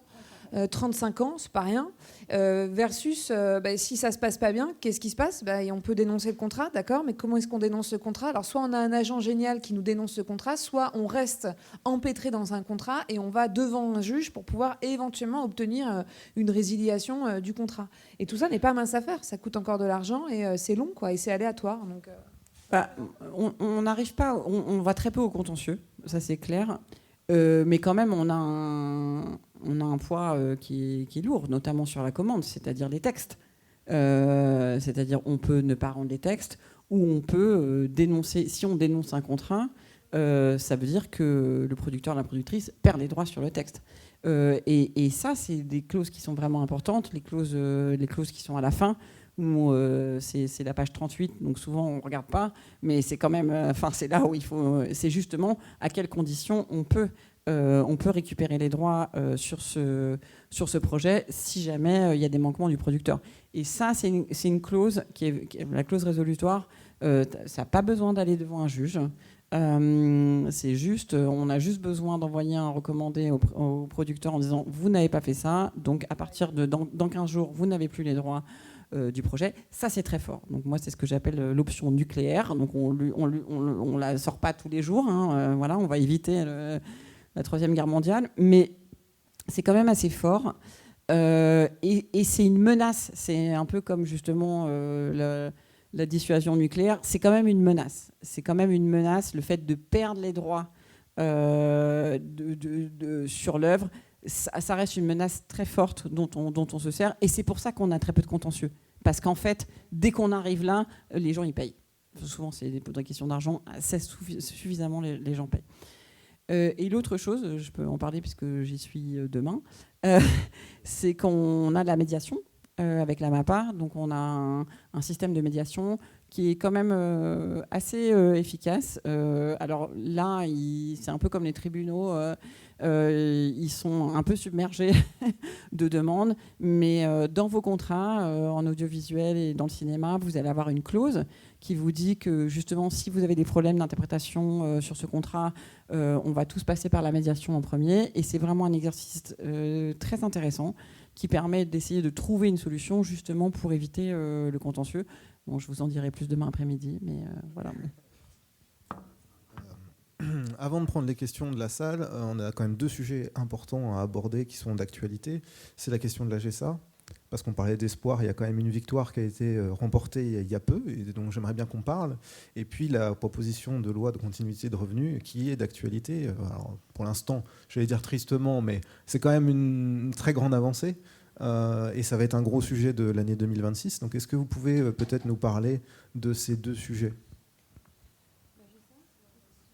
L'AGSA, en fait, c'est l'organisme de gestion de la sécurité sociale des artistes-auteurs qui, en fait, a été remplacé récemment par la 2S2A et qui est à l'origine d'un scandale, on peut le dire, en tout cas d'un dysfonctionnement grave, suffisamment grave pour avoir été pointé par la Cour des comptes dans un rapport rendu cet été, qui a oublié, d'appeler à cotiser pour la vieillesse beaucoup d'artistes, auteurs et autrices, et qui, ceux-là, se sont réveillés en fait du jour au lendemain, au moment de prendre leur retraite, avec la triste découverte qu'ils n'avaient pas cotisé pour leur retraite et qu'ils n'étaient pas donc bénéficiaires de pension retraite. Donc vous imaginez la blague. On a pensé qu'on cotisait comme un professionnel, on a déjà du mal à être considéré comme un professionnel, mais en plus, on n'a pas de retraite. Voilà. Il se trouve que le ministère de la Culture avait proposé dans le PLFSS, et ça devient technique, c'est le projet de loi de financement de la sécurité sociale, justement d'installer un peu définitivement cette 2S2A en vue de gérer le régime des artistes, auteurs et autrices, et d'acter que les représentants des artistes, auteurs et autrices qui y siègent au conseil d'administration seraient désignés par le ministère de la Culture, vraiment complètement du fait du prince, sans aucune espèce de considération pour tout ce qu'on est en train de dire depuis tout à l'heure, quoi, la représentativité, etc. etc. Et on a donc fait un lobbying intense, au point que je pense qu'en décembre, l'intersyndicale a eu un ressenti de fatigue de juin, donc on est complètement cramé en fait. Mais on a obtenu d'abord de retirer l'agrément. Tout ça, évidemment, va être déterminé dans les semaines à venir. Je vais refaire une vanne sur le ministère de la Culture, mais bon, quand Madame Dati aura 2 minutes, je pense qu'elle s'y attellera. Et donc, ou pas, on verra. Mais en tout cas, on a obtenu la réintroduction des élections professionnelles pour justement avoir une gouvernance qui soit réellement représentative des artistes, auteurs et autrices. Et ça, c'est pas mince affaire. Et puis surtout, on a obtenu la tutelle du ministère du Travail. Alors c'est tout bête, mais c'est complètement inédit aussi. C'est-à-dire qu'être que au ministère de la Culture, on voit bien, ça a quand même des limites. Être d'un seul coup sous l'égide d'un ministère du Travail, ça veut dire aussi actionner le département du dialogue social et de toutes ces personnes finalement qui œuvrent au quotidien pour les autres travailleurs et qui vont peut-être avoir un regard un peu différent sur cette 2S2A. Voilà. Alors ce ne sera plus la 2S2A, ce sera un organisme de gestion différent, mais donc ça c'est plutôt la belle victoire. Oui, je parlais de la continuité de revenus, mais peut-être on peut se diriger vers Sophie pour ça. Oui, enfin, on va parler à deux vers encore. Parce que, oui. Du coup, la proposition de loi sur la continuité de revenus, vous avez peut-être un petit peu suivi, mais c'est un projet qui est porté par l'intersyndicale depuis 4 ans, je crois, et ces 2 dernières années ont été un peu plus fortes. Elle a été notamment présentée au Sénat juste avant les vacances de Noël. L'idée de ce projet de loi, c'est d'instaurer, sur le même principe qui nous rattache à la sécurité sociale, c'est de nous rattacher à un revenu de remplacement qui n'est pas tout à fait un chômage, parce que là tout de suite on arrive sur attention, on va devenir salarié. Mais voilà, c'est d'utiliser le même procédé qui convertit nos heures pour nous rattacher à la sécurité sociale pour qu'on ait une continuité de revenus. Pardon, je m'embourbe complètement. Donc ce projet a été présenté au Sénat le 18 décembre. On y était, on y a cru un petit moment en voyant la moitié droite de l'hémicycle complètement vide, Et en fait, le seul sénateur de droite présent a sorti une espèce de carte magique lui permettant de voter pour tous ses petits copains absents. Et du coup, ils ont rejeté cette proposition de loi qui, donc, pour le moment, n'est pas passée. Mais par contre, là où ça doit vraiment être quand même quelque chose de positif, c'est que cette idée que les artistes-auteurs pourraient avoir accès à une continuité de revenus n'a jamais été aussi loin chez nos parlementaires, mais plus globalement dans la société. Je pense qu'il y a 4 ans, mais même nous, la première réunion qu'on a faite, je me souviens très bien, on est sortis, c'était présenté par le SNAP CGT, donc un syndicat CGT d'artistes plasticiens qui portait ce projet avec d'autres syndicats que je ne vais pas arriver à vous citer là. On est ressortis en se disant c'est une super idée, mais on ne le verra jamais de notre vivant. Enfin, Et bon, 2 ans plus tard, on est sortis du Sénat un peu triste parce qu'ils venaient de voter contre. Mais quand même, on a entendu des parlementaires évoquer notre précarité, évoquer la faiblesse structurelle de notre domaine. On a entendu aussi énormément de bêtises, donc contre lesquelles il va falloir se remettre à lutter, notamment toutes les « attention, ils vont être moins libres parce qu'ils vont devenir salariés », qui ont été répétées, y compris par la ministre. Il y avait vraiment des passages extrêmement douloureux. Mais bon, tout ça, c'était le 18 décembre, et on est tous partis en vacances, on s'est reposés. Et là, on est en pleine forme, je crois. Et du coup, en gros, l'intersyndicale va reprendre ce boulot qui est loin d'être fini parce qu'il y a des... oui, tu vas certainement revenir là-dessus, je me rends compte que j'ai oublié. Il y a eu toute une... Par des députés, il y a eu... elles ont fait un rapport. Pardon. Oui, il y a eu un rapport du côté des députés aussi. Donc il y a les 2 chambres, le Sénat et l'Assemblée nationale, qui ont travaillé sur le sujet. Et les 2 députés qui ont porté... le rapport sur la continuité de revenus continue, d'après ce qu'on sait, à travailler dessus. Et je vais te laisser la parole parce que je pense que j'ai laissé plein de trous que tu vas pouvoir... Mais c'est vrai que c'est un texte que je vous invite à peut-être aller consulter directement sur le site Continuité de revenus. Tout est expliqué. L'analyse économique du texte est faite. Les propositions... et d'ailleurs, il y a même un endroit où vous pouvez signer une pétition si jamais vous êtes partant. Tout ça s'inscrit dans un mouvement aussi européen. C'est important de le dire parce qu'on a une résolution du Parlement européen qui a été votée en 2023 qui vise à mettre en place un vrai statut pour les artistes-auteurs et globalement pour l'ensemble des travailleurs de la création au sens large. Ça fait suite à la crise Covid sans précédent que nous avons traversée, qui a très clairement montré que justement ces métiers hyper précaires, face à des crises sanitaires sans précédent, ils étaient encore plus précaires. Ça, c'est bizarre. Là, on se prend un autre cataclysme, on n'en a pas du tout parlé, mais qui est celui de l'intelligence artificielle, et qui nécessairement va aussi avoir des répercussions. Et donc, on se dit qu'il est grand temps de réfléchir à la mise en place d'un statut professionnel. On a eu des initiatives en Belgique, on a eu des initiatives en Irlande. Et alors, assez étonnamment, quand on aide les créateurs, vous savez ce qui se passe ? Eh bien, ils sont mieux, en fait, dans leur activité professionnelle. Il semblerait que ça, même, il y a le ruissellement, vous voyez, il y a quelque chose de positif qui se passe. Bref, tout ça pour dire que, évidemment, ça nous paraît être totalement utopique. Moi, je me rappelle, il y a 4 ans, je me disais, mais waouh, ok, donc ça va être genre, je ne vais pas le voir de mon vivant. Mais il ne faut pas oublier que quand on a commencé à innover en parlant de régime général et de sécurité sociale, je pense que les gens étaient complètement passés pour des fous furieux à proposer qu'on cotise tous pour une solidarité nationale. Je veux dire, ça, voilà. Donc là, on s'inscrit dans le même mouvement et c'est important que vous soyez au rendez-vous parce qu'il va se passer des choses en 2026. Deux petites choses à dire. L'importance de lever le tabou de l'argent. Ça, c'est hyper important. On l'a un peu évoqué, mais même la rémunération, il ne faut pas avoir honte d'être payé pour ce qu'on fait, en fait. Donc, ne vous réduisez pas juste à écrire des textes. Ça n'est pas sérieux, etc. C'est un vrai métier, donc qui doit avoir une rémunération correcte et proportionnelle. Et donc, il faut que vous le défendiez aussi de votre côté. Mais aussi, parce que là, on parle beaucoup de syndicats et d'intersyndicales et de combats compliqués, techniques, juridiques. etc. De l'importance peut-être aussi de se syndiquer, parce qu'on en parle beaucoup, mais parlons-en concrètement. Peut-être que vous ne le savez pas, mais déjà il y a peu, enfin en l'occurrence 2 syndicats d'auteurs, enfin de scénaristes en France. Ce que vous ne savez peut-être pas, c'est qu'ils peuvent, eux, avoir des armes juridiques au nom de la profession entière. Et ça, c'est quelque chose qui est très important, et que vous pouvez peut-être un d'eux évoquer, parce que ça va aussi peut-être jouer dans la continuité de revenus et aussi dans la représentativité des auteurs à l'avenir. Oui, puis surtout l'importance de se syndiquer. Pourquoi en fait le faire? Parce qu'on a parlé de toute la dimension de conseil et de pédagogie, mais aussi pourquoi c'est important de le faire aujourd'hui. Peut-être. Parce qu'on ne tient pas seul. Oui.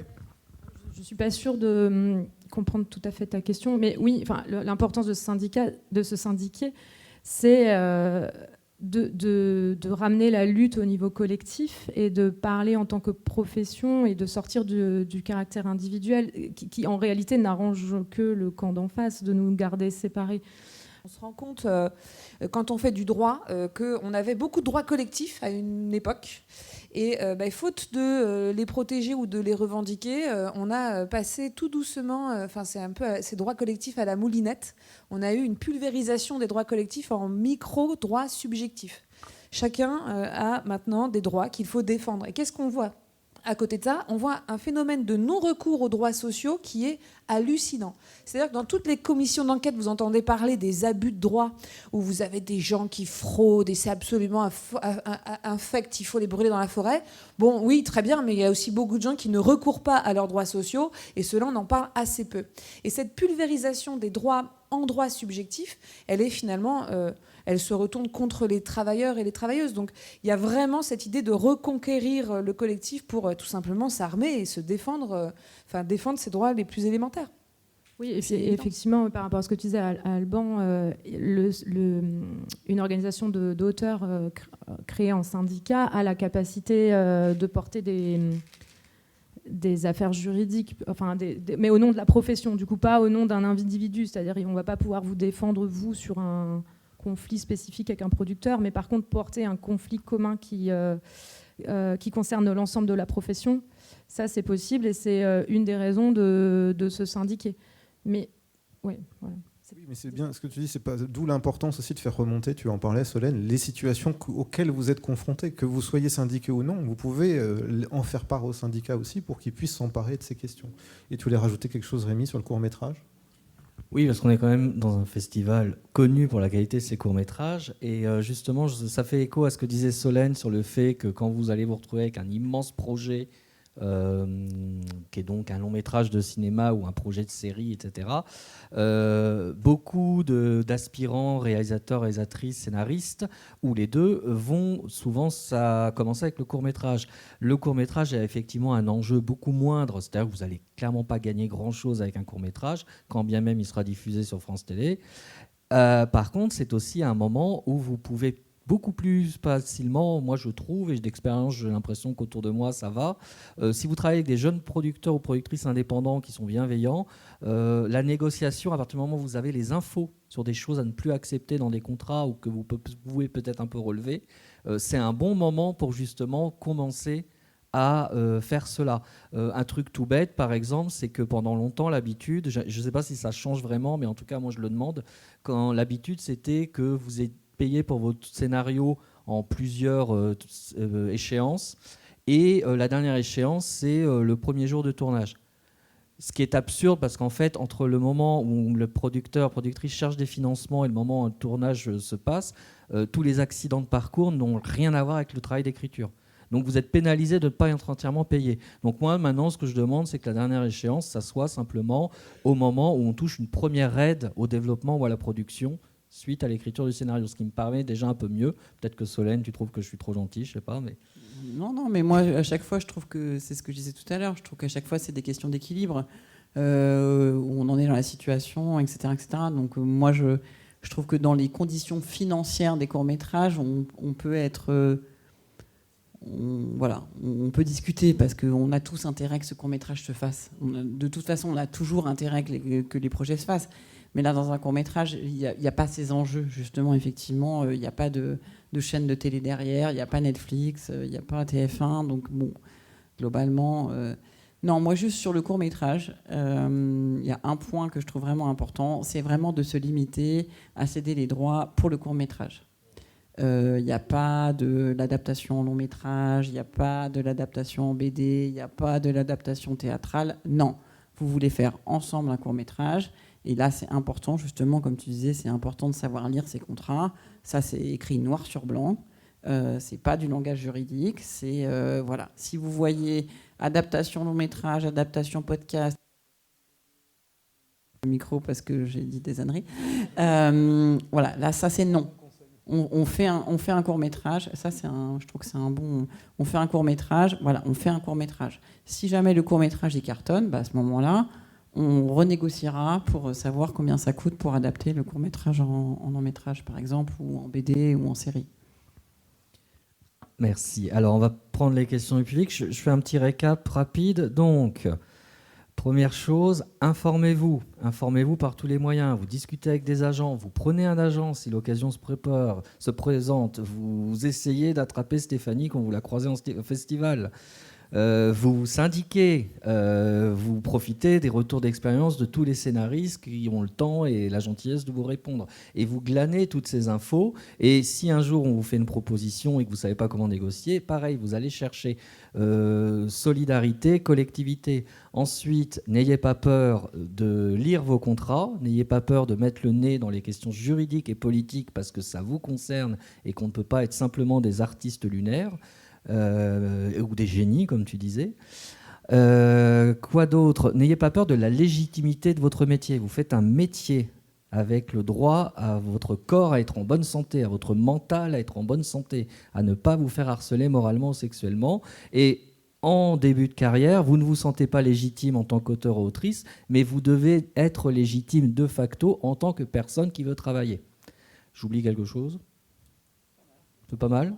En dernier recours, l'autodéfense, apprendre le kung-fu peut-être, même si la violence ne résout rien, en dernier recours, la dissuasion nucléaire, comme tu disais. Connaissance et communication sont la vertu de je ne sais pas quoi la suite. Question du public. Question dans la salle. Bonjour, merci pour cette table ronde. Moi, j'avais 2 questions. La première, c'était presque une leçon de kit de survie. Quand on est scénariste, comment est-ce qu'on gère l'attente, que ce soit en long ou en court métrage, si vous aviez des conseils là-dessus. Et la deuxième, c'était ce que vous avez dit tout à l'heure sur la question de réécriture. J'étais très étonnée d'entendre la question de 14 réécritures sur les... J'ai oublié le terme de ce dont vous avez parlé tout à l'heure. Comment est-ce que... Voilà, moi, le contrat que j'avais signé, on était à, je crois, 4 ou 5 réécritures, mais quand est-ce qu'on d'espace, comment est-ce qu'on gère même avec une agence, c'est question de, on va dire, l'épuisement de la réécriture.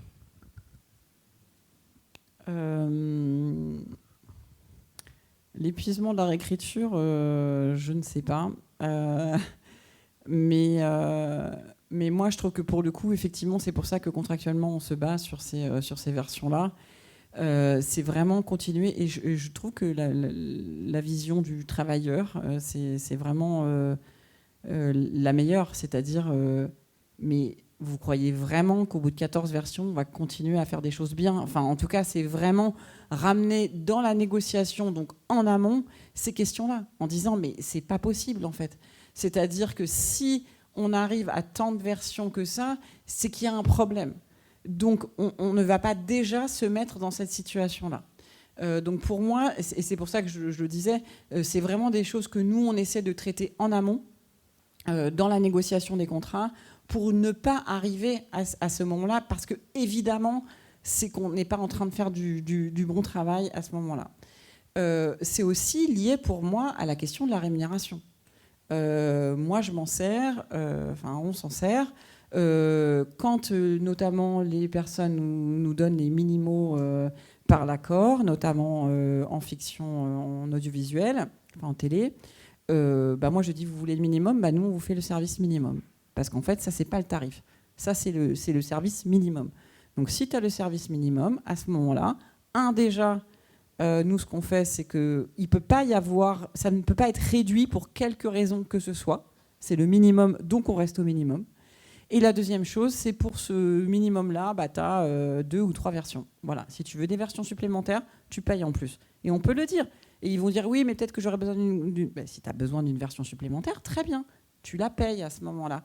Mais les gens, quand ils se disent, j'ai 14 versions, en fait, ils vont les utiliser, les 14 versions. Donc c'est pour ça que je dis que c'est vraiment en amont, pour moi, qu'on traite ça.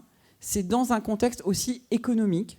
Non, justement, je ne suis pas l'œuvre, je suis une personne, j'écris cette œuvre, donc pour tes 6 000 €, je ne vais pas te faire un nombre de versions illimité.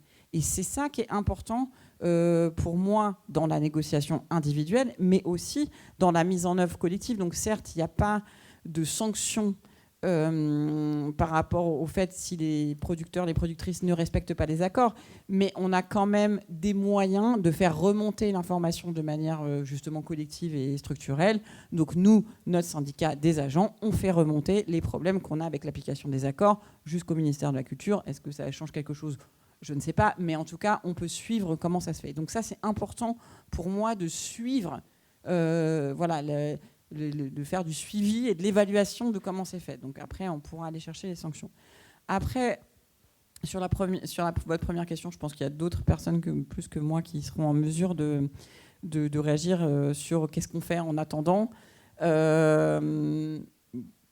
Nous, ce qu'on dit aux auteurs et aux autrices, c'est en attendant les financements, en fait, on travaille sur d'autres projets.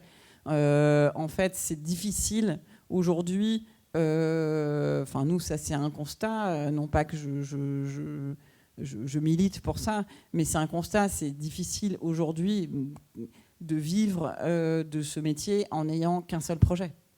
Donc en fait, ce qu'on va faire, et j'ai entendu un podcast hyper intéressant, c'est très drôle, et à un moment donné, c'est un scénariste qui dit oui, alors il y a une espèce de dieu des scénaristes qui fait qu'en fait, si on prend trop de projets en même temps, de toute façon, il y en a toujours un qui va se décaler et on va toujours trouver le moyen de le faire. Comme en font les autoristes aujourd'hui, c'est vraiment de travailler sur 3, 4, 5, 6, 7 projets en même temps. Ce n'est pas toujours possible pour tout le monde. Moi, j'ai une de mes autrices qui travaille beaucoup qui m'a dit « mais moi, au bout de 3 projets, je ne peux plus. En fait, c'est trop compliqué pour moi mentalement. » Et donc ça, je pense que c'est aussi chacun qui va trouver. Et donc c'est quand on parle justement, quand tu disais, il faut avoir un peu une analyse de ce qu'on veut, sa feuille de route, le benchmark, ça en fait partie. Moi, je sais que cette autrice, elle ne peut pas faire plus que 3 projets en même temps. Donc il faut qu'avec ces 3 projets qu'elle aura, il faut qu'elle vive correctement. Contrairement peut-être à d'autres qui, eux, peuvent faire 4 ou 5 projets ou 6 projets en même temps. J'ai une autre autrice qui peut en faire genre 7 en même temps. Là, on a plutôt des questions de planning et moins des questions de rémunération. Donc, je pense que c'est chacun analyser aussi comment vous arrivez à travailler. Mais aujourd'hui, un seul projet pour en vivre et pour en faire son métier, c'est très compliqué. Oui, je voudrais juste ajouter, c'est peut-être d'avoir aussi un regard de son métier un peu plus par le prisme d'une logique artisanale. Souvent, on sépare les artisans et les artistes parce que c'est un gros mot de comparer les artistes aux artisans. Moi, j'ai envie de dire au contraire, mais réveillez le plombier ou le boulanger qui sommeille en vous, en fait, parce qu'eux n'ont pas de problème de légitimité quand ils viennent vous prendre 200 balles pour juste vérifier pourquoi la chaudière elle s'est mise en sécurité, en fait. Et peut-être que si on commençait simplement par... Non, mais c'est vrai, de regarder ça autrement, quoi. Mais oui, mais bien sûr, le boulanger ne dit pas « Tenez, prenez tous ces pains gratuitement là parce que je suis en quête d'une légitimité qui... » Non, mais stop. En fait, il faut vraiment changer ce paradigme-là, quoi. Oui, bonjour. Merci beaucoup pour cette exposition. Peut-être j'ai raté quelque chose ou je ne sais pas si je n'ai pas bien compris. Mais est-ce qu'il y a ici en France un site d'une association, ou soit du syndicat ou d'une association des scénaristes, qui met clairement le minimum, comment on doit être payé? Je pose cette question parce que mon premier long métrage que j'ai écrit, c'était au Brésil et c'était mon premier long métrage, mais pour un très grand producteur. Et ce qui m'a beaucoup aidé, c'était que il y avait le site des grands scénaristes. Ils ont une association, mais c'est les meilleurs scénaristes très connus. Et ils ont mis dans ce site l'information de combien on devrait gagner. Et moi, comme débutante, face à un grand producteur, j'ai simplement dit, moi, je ne peux pas gagner moins que ça. Et donc, c'est comme ça que j'avais quelque chose en main. Je ne sais pas, ici, est-ce qu'il y a ça?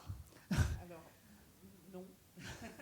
Enfin, vous pouvez trouver sur le site des syndicats, de la SACD, du CNC, vous allez pouvoir trouver des accords qui s'appliquent à chacune des branches.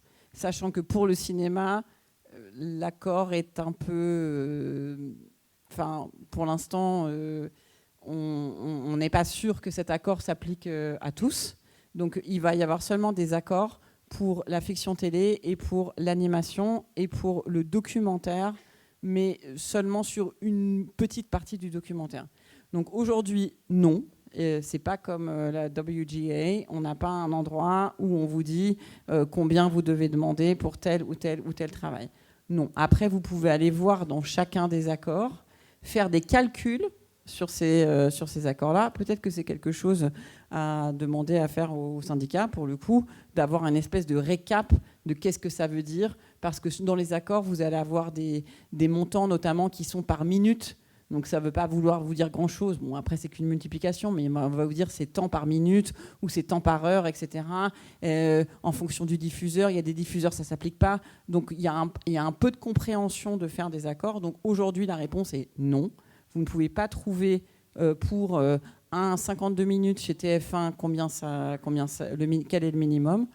C'est pas très compliqué à faire aujourd'hui et ça pourrait être fait par un syndicat. Ça peut être une suggestion pour la télévision et pour l'animation. Par contre, pour le cinéma, non, pour l'instant, ça ne va pas être possible. Il y a une petite limitation dans le droit, c'est parce que comme vous êtes des indépendants, le fait de se mettre d'accord sur des tarifs minimums, ça peut être à la limite vu aussi comme des ententes illicites en regard du droit de la concurrence. Donc on est un petit peu quand même... on y va à tâtons, mais en fait, nous, les tarifs de la charte aujourd'hui ont été mis en place. Donc, quand vous faites une intervention, il y a un minimum qui ne peut pas être négocié, enfin qui n'est plus négocié. Et en fait, ça s'est installé progressivement. Donc, c'est peut-être effectivement une piste d'avenir possible pour les métiers de la création, d'avoir des minimums recommandés qui seraient validés chaque année, augmentés en regard de l'augmentation du prix de la vie. C'est une belle perspective. Il y a deux choses aussi en complément de réponse. Le CNC édite des statistiques chaque année du salaire médian, parce que les contrats sont tous déclarés à un registre public, quand même, il faut le savoir. On peut consulter gratuitement ces contrats, les contrats de tous les films qui sont produits, de savoir combien les gens ont été rémunérés. Donc il y a une moyenne qui est faite chaque année par un observatoire du CNC pour dire, voilà, un scénariste gagne en moyenne sur un long métrage tant.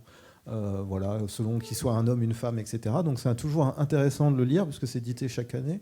Et puis, vous parliez de charte de rémunération, mais ça existe déjà, par exemple, fait par nos amis des lecteurs anonymes qui ont mis en place des guides de recommandation, en fait, pour dire, voilà, vous ne devriez pas accepter un montant inférieur à celui-là pour une fiche de lecture, pour une consultation, etc. Donc c'est aussi des associations, des syndicats qui peuvent conseiller. Bien entendu, après, ça reste toujours des bases de négociation pour la suite. Merci beaucoup pour cette table ronde qui est quand même très importante. Je ne vais pas parler de toute mon expérience parce qu'elle est un peu longue, mais je voulais signaler à tout le monde ici, moi je viens du métier d'intermittente du spectacle, que je suis en train de perdre. Je suis passée au scénario et à la réalisation. Je viens du métier actrice et technicienne de cinéma et... je me suis mis en 2025 à écrire, à faire des films et je m'aperçois que c'est vraiment une calamité, une catastrophe.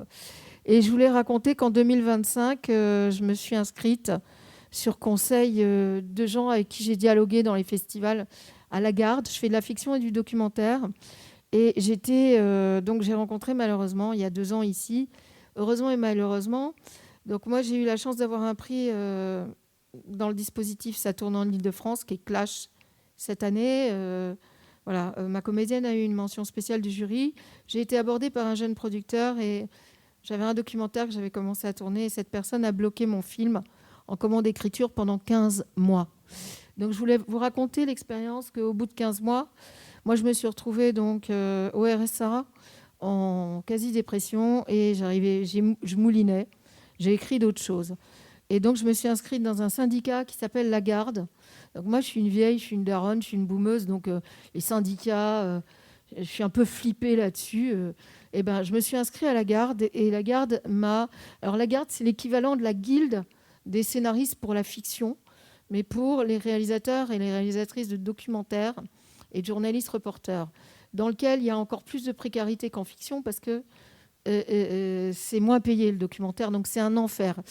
Ils ont réussi, donc on a réussi finalement à aller à l'AMAPA. La juriste, elle a tenu bon sur des jeunes producteurs qui pensaient qu'ils avaient raison. Ils m'ont fait une commande d'écriture et derrière, ils m'ont bloqué 15 mois. L'AMAPA m'a débloqué, j'ai eu une indemnité. Et ces jeunes producteurs, aujourd'hui, s'ils font leur film, où il y a quand même du plagiat, ils sont obligés de me mettre au générique en remerciement. Comme quoi, mon film, les recherches de mon film, pour pas qu'il y ait de litige derrière, ont inspiré leur propre film. Donc, ils sont obligés de me citer en nom propre et de dire que voilà. Donc, aujourd'hui, j'ai récupéré mon 4e dossier. Ça fait 3 ans que je travaille sur ce film, bientôt 4. Et voilà. Et demain, comme j'avais déjà tourné en crowdfunding un quart du film, demain, je vais pouvoir passer le concours du grec et le proposer au Rush, au grec, un premier court-métrage. Et voilà. Donc, ce que je veux vous dire, c'est que rapprochez-vous des guildes, rapprochez-vous des assos. Moi, la garde et la MAPA, je leur baise les pieds parce que, non content d'avoir repris l'estime de moi et mon film et de m'être fait indemniser 1 500 €, c'est rien. C'est 100 € par mois. Ils m'ont bloqué 15 mois. Mais n'empêche qu'il y a un truc, c'est qu'aujourd'hui, ces gens-là ne font plus de malversation. Ils ont été virés du FJPI parce que la garde et le FJPI bossent ensemble. Donc les syndicats de producteurs et les syndicats d'auteurs bossent ensemble à améliorer. Donc il ne faut pas avoir peur, il ne faut pas rester d'un côté ou de l'autre dans la paroisse. Et ce qui est extraordinaire, et vraiment je vais vous le partager en espoir, c'est que le jour où j'ai touché ces 1 500 balles, j'avais un autre film dans la tête. J'ai écrit une Bible en 15 jours. 16 pages, 15 jours, c'est parti comme ça. Et là, ça y est, j'ai tous mes projets qui repartent parce que j'ai débloqué au niveau psy le truc de victimisation. Je n'ai pas que débloqué mon film grâce aux syndicats et grâce aux gens qui se battent pour nous, mais j'ai aussi débloqué toute ma créativité et mon imaginaire qui était coincé depuis 1 an et demi. Et j'étais vraiment au dernier degré du dénigrement de moi-même en tant qu'autrice. Merci. Voilà. Je vous coupe un peu pour qu'il y ait le temps pour une autre question, mais c'est intéressant parce qu'effectivement, la précarité revient très vite et il ne faut pas le voir comme un échec, il faut plutôt le voir comme ce qu'on a expliqué, des conditions de métier difficiles à mettre en place, des carrières qu'on met du temps à se stabiliser. Et de toute façon, beaucoup de scénaristes font souvent d'autres métiers à côté, soit des trucs purement alimentaires, soit des choses plus ou moins en lien. Et ça n'empêche pas de continuer à voir le biais qu'on vous a proposé aujourd'hui et d'être offensive. Madame, une question ? Bonjour. Je voulais juste demander, on a une amie, nous on a un collectif de scénaristes réalisatrices justement, et on a une amie qui ne jure que parce qu'elle n'a pas d'agent par la SACD quand elle a besoin de conseils. Et je vois que vous en avez pas parlé. Je me demandais si c'est parce que vous estimez que c'est pas toujours bien, ou si juste que vous n'y avez pas pensé, ou que... Okay. En fait, oui, si on l'a en tête, c'est juste qu'on sait que tout le monde plus ou moins le connaît.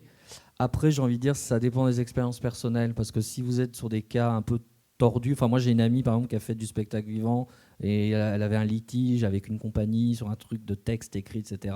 Et la personne n'a pas su complètement... Enfin, il y a toujours des recherches en plus qu'ils n'ont pas toujours le temps de faire, donc des fois ça ne suffit pas. Mais c'est pas faute de bonne volonté. C'est bien de dire que ça existe, mais surtout, ça reste un contrat type qui propose. Et un contrat type qui ne vont pas particulièrement négocier pour vous, en fait. Ils vont juste vous dire, voilà, il y a un contrat type à peu près correct. Oui, ils peuvent conseiller juridiquement, mais après, ce n'est pas un accompagnement à la négociation identique au travail d'un agent. Mais c'est vrai que ça existe pour ceux qui cherchent des conseils juridiques, c'est gratuit quand même, hein, il faut le dire aussi. Et il y a un contrat type qui existe. Après, bon, il a aussi ses défauts, et voilà. Et puis l'objectif, c'est évidemment d'abord d'être membre de la SACD, ce qui implique que son œuvre a déjà fait l'objet d'une exploitation ou d'une diffusion, ce qui est évidemment pas le cas de beaucoup de scénaristes qui n'ont pas encore obtenu cette exploitation de l'œuvre. Donc en fait, c'est pour ça qu'on parle aussi des syndicats, c'est que ceux-là sont là tout au long de la vie du scénariste, y compris en amont de l'exploitation de l'œuvre, quand il est dans son activité de création, dans son travail de création. Ce qui est important de dire quand même, c'est rappeler que la SACD est un organisme de gestion collective. Son travail, ce n'est pas l'amont, c'est l'aval, c'est récupérer en fait les droits d'exploitation des œuvres. Ce n'est pas négocier au nom de la profession et des scénaristes leurs droits en fait. Théoriquement, c'est pas leur rôle de négocier nos contrats, puisqu'ils ne s'occupent que d'une exploitation, ce qui est déjà très important, puisqu'il s'agit quand même d'une grande part de notre rémunération, mais ça pose aussi des questions de représentativité qu'on a évoquées tout à l'heure. Bonjour. Je voulais savoir comment on lutte contre les abus de langage en dehors des contrats avec les producteurs. On ne va pas parler de la pré-Bible, mais des versionnings qui n'en sont pas, des corrections, mais ça ne compte pas vraiment comme une version, parce qu'on ne va pas à chaque fois réappeler son agent pour chaque étape. Donc comment on fait tout seul ? Oui, c'est difficile. Nous, ce qu'on fait, notre habitude, c'est effectivement pas à chaque fois, parce que bon, déjà, c'est beaucoup de communication là-dessus, mais c'est utiliser la carte, j'ai un peu envie de dire, de l'agent quand c'est trop, quoi. C'est-à-dire, effectivement, nous, on négocie un nombre de versions. Ce nombre de versions, il est toujours un peu flou, parce que est-ce que ça c'était vraiment une nouvelle version, etc. etc. Je trouve que de le mettre contractuellement, et notamment de négocier contractuellement, ça permet justement que l'agent ou l'agente soit légitime à revenir sur cette question. Donc en fait, c'est aussi pour ça que nous, on le fait contractuellement, et c'est vraiment quelque chose qu'on fait beaucoup. C'est que ça nous permet de dire que justement, on sort de la relation individuelle, justement, oui, tu me referas une version pour la semaine prochaine, pour justement remettre ça dans une relation qui est contractuelle. Voilà. Après, moi, je remarque dans les plus jeunes, je ne dis pas les émergents, là, je veux parler des jeunes scénaristes qu'on représente, que c'est quelque chose, un peu comme tu dis, voilà, on ne s'excuse pas, votre plombier, il ne s'excuse pas de vous prendre 200 balles pour voir pourquoi votre chaudière, elle est machin. Moi, je remarque que c'est quelque chose qui... ce réflexe un peu d'accepter, de réécrire, c'est de moins en moins facile pour les plus jeunes d'entre vous, et j'en suis absolument ravie. Je trouve que on s'approche justement de la vision de l'artisan. En fait, il faut que je recommence même le vitrail que tu m'as demandé. En fait, ça va me demander du temps, ça va me demander... Et donc, toi, ça va te demander de l'argent.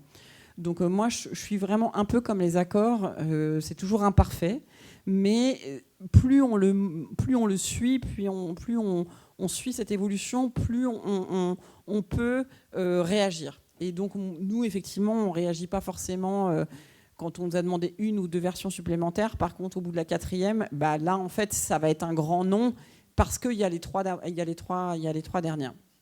Mais il y a encore beaucoup de flou et un peu d'appréciation personnelle. Mais en tout cas, de le mettre contractuellement, ça permet qu'à un moment donné, on soit légitime. Et avant, on ne l'était pas du tout. Et c'était vraiment que l'interpersonnel.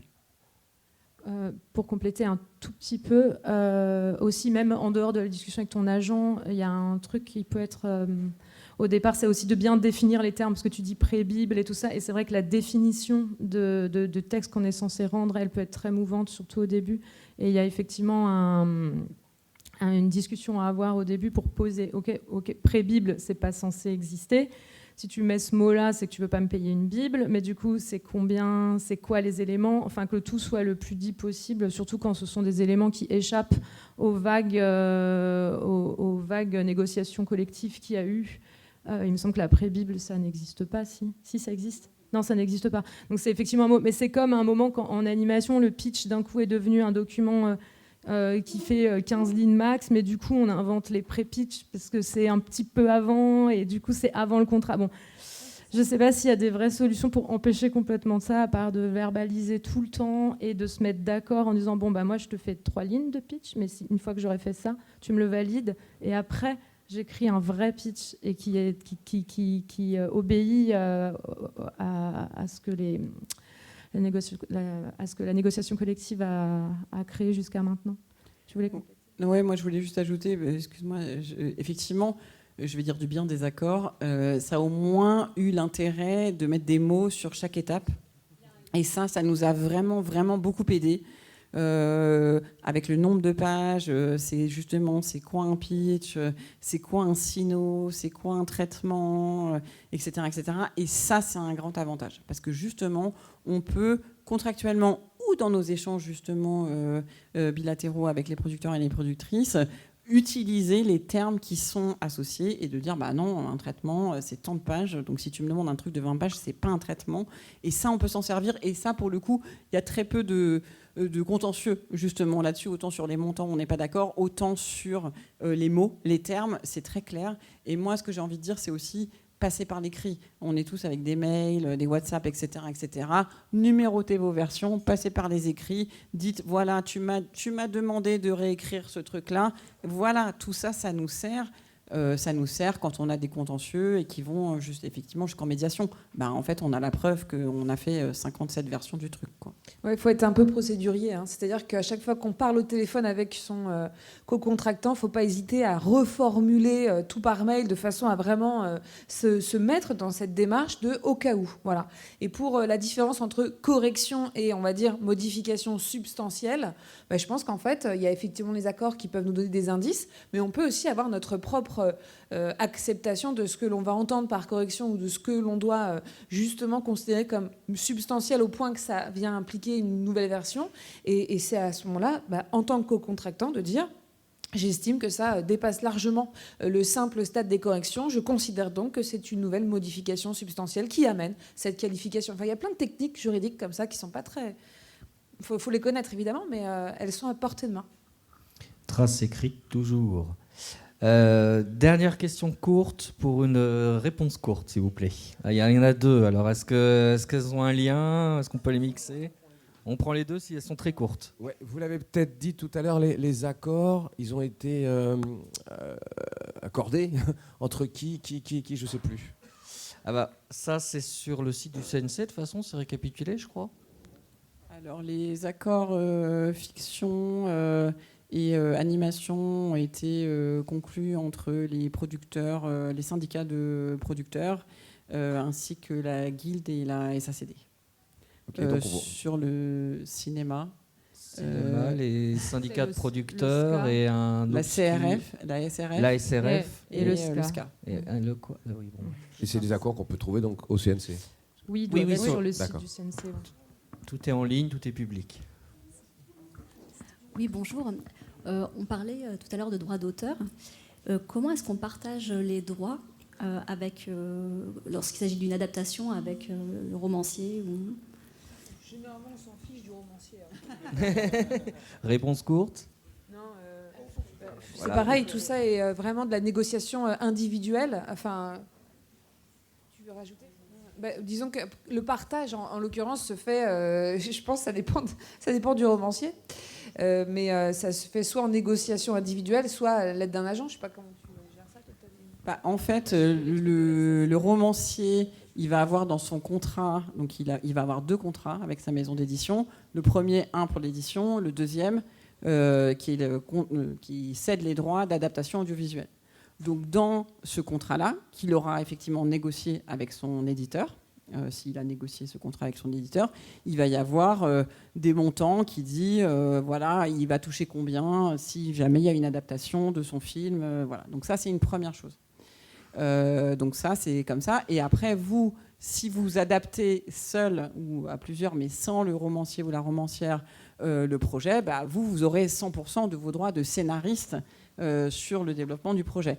Après, il se peut que lui, justement, quand il a cédé ses droits d'adaptation audiovisuelle avec son éditeur, il ait demandé, par exemple, à être co-scénariste ou être consulté sur le scénario. Et donc là, à ce moment-là, s'il a cette obligation-là, le producteur, la productrice devra effectivement l'associer au scénario.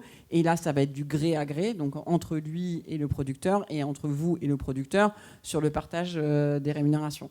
Donc il va y avoir des... Donc ça va être une première partie. Donc ça, c'est dans la partie du développement. Après, quand vous arrivez à la SACD, c'est-à-dire une fois que le programme a été, le film, la série, etc., a été développé, produit et commence à être exploité, alors après, vous allez avoir effectivement un partage de droits SACD. Sur l'adaptation, ça se fait de manière automatique, j'ai un peu envie de dire. Donc il n'y a pas besoin de calculer combien vous allez garder du roman. Le fait que ça soit adapté de ce roman-là, ça suffit. Par contre, si l'auteur ou l'autrice du roman est co-scénariste avec vous, ça sera encore une fois de la négociation de gré à gré, cette fois, mais entre vous et vos co-scénaristes, comme si c'était un autre co-scénariste. Et là, ça va être une négociation entre vous de savoir comment vous partagez les droits du scénario. Donc ça, dans lequel le producteur ou les agents, même si nous, on peut conseiller, on peut avoir des grilles de lecture, ne vont pas forcément rentrer et ça peut poser quelques problèmes. Merci. Merci, on va conclure cette table ronde sur ces mots. Merci de votre écoute, de votre attention, une denrée précieuse aujourd'hui et commerciale. Donc, merci à vous, merci à nos intervenantes pour leur présence et leur sagesse, j'ai envie de dire. Et je laisse à Rémi le soin de vous apporter une petite annonce concernant ce soir. Oui, en plus de cette énergie combative, je vous propose de chiller ce soir au Loft, le bar partenaire du festival, à partir de 21h. Rien de spécial, juste retrouvailles associatives de membres de la FAMS. Par contre, pour les festivaliers, festivalières, les premiers arrivés auront un verre offert gratuit. Oh, merci beaucoup.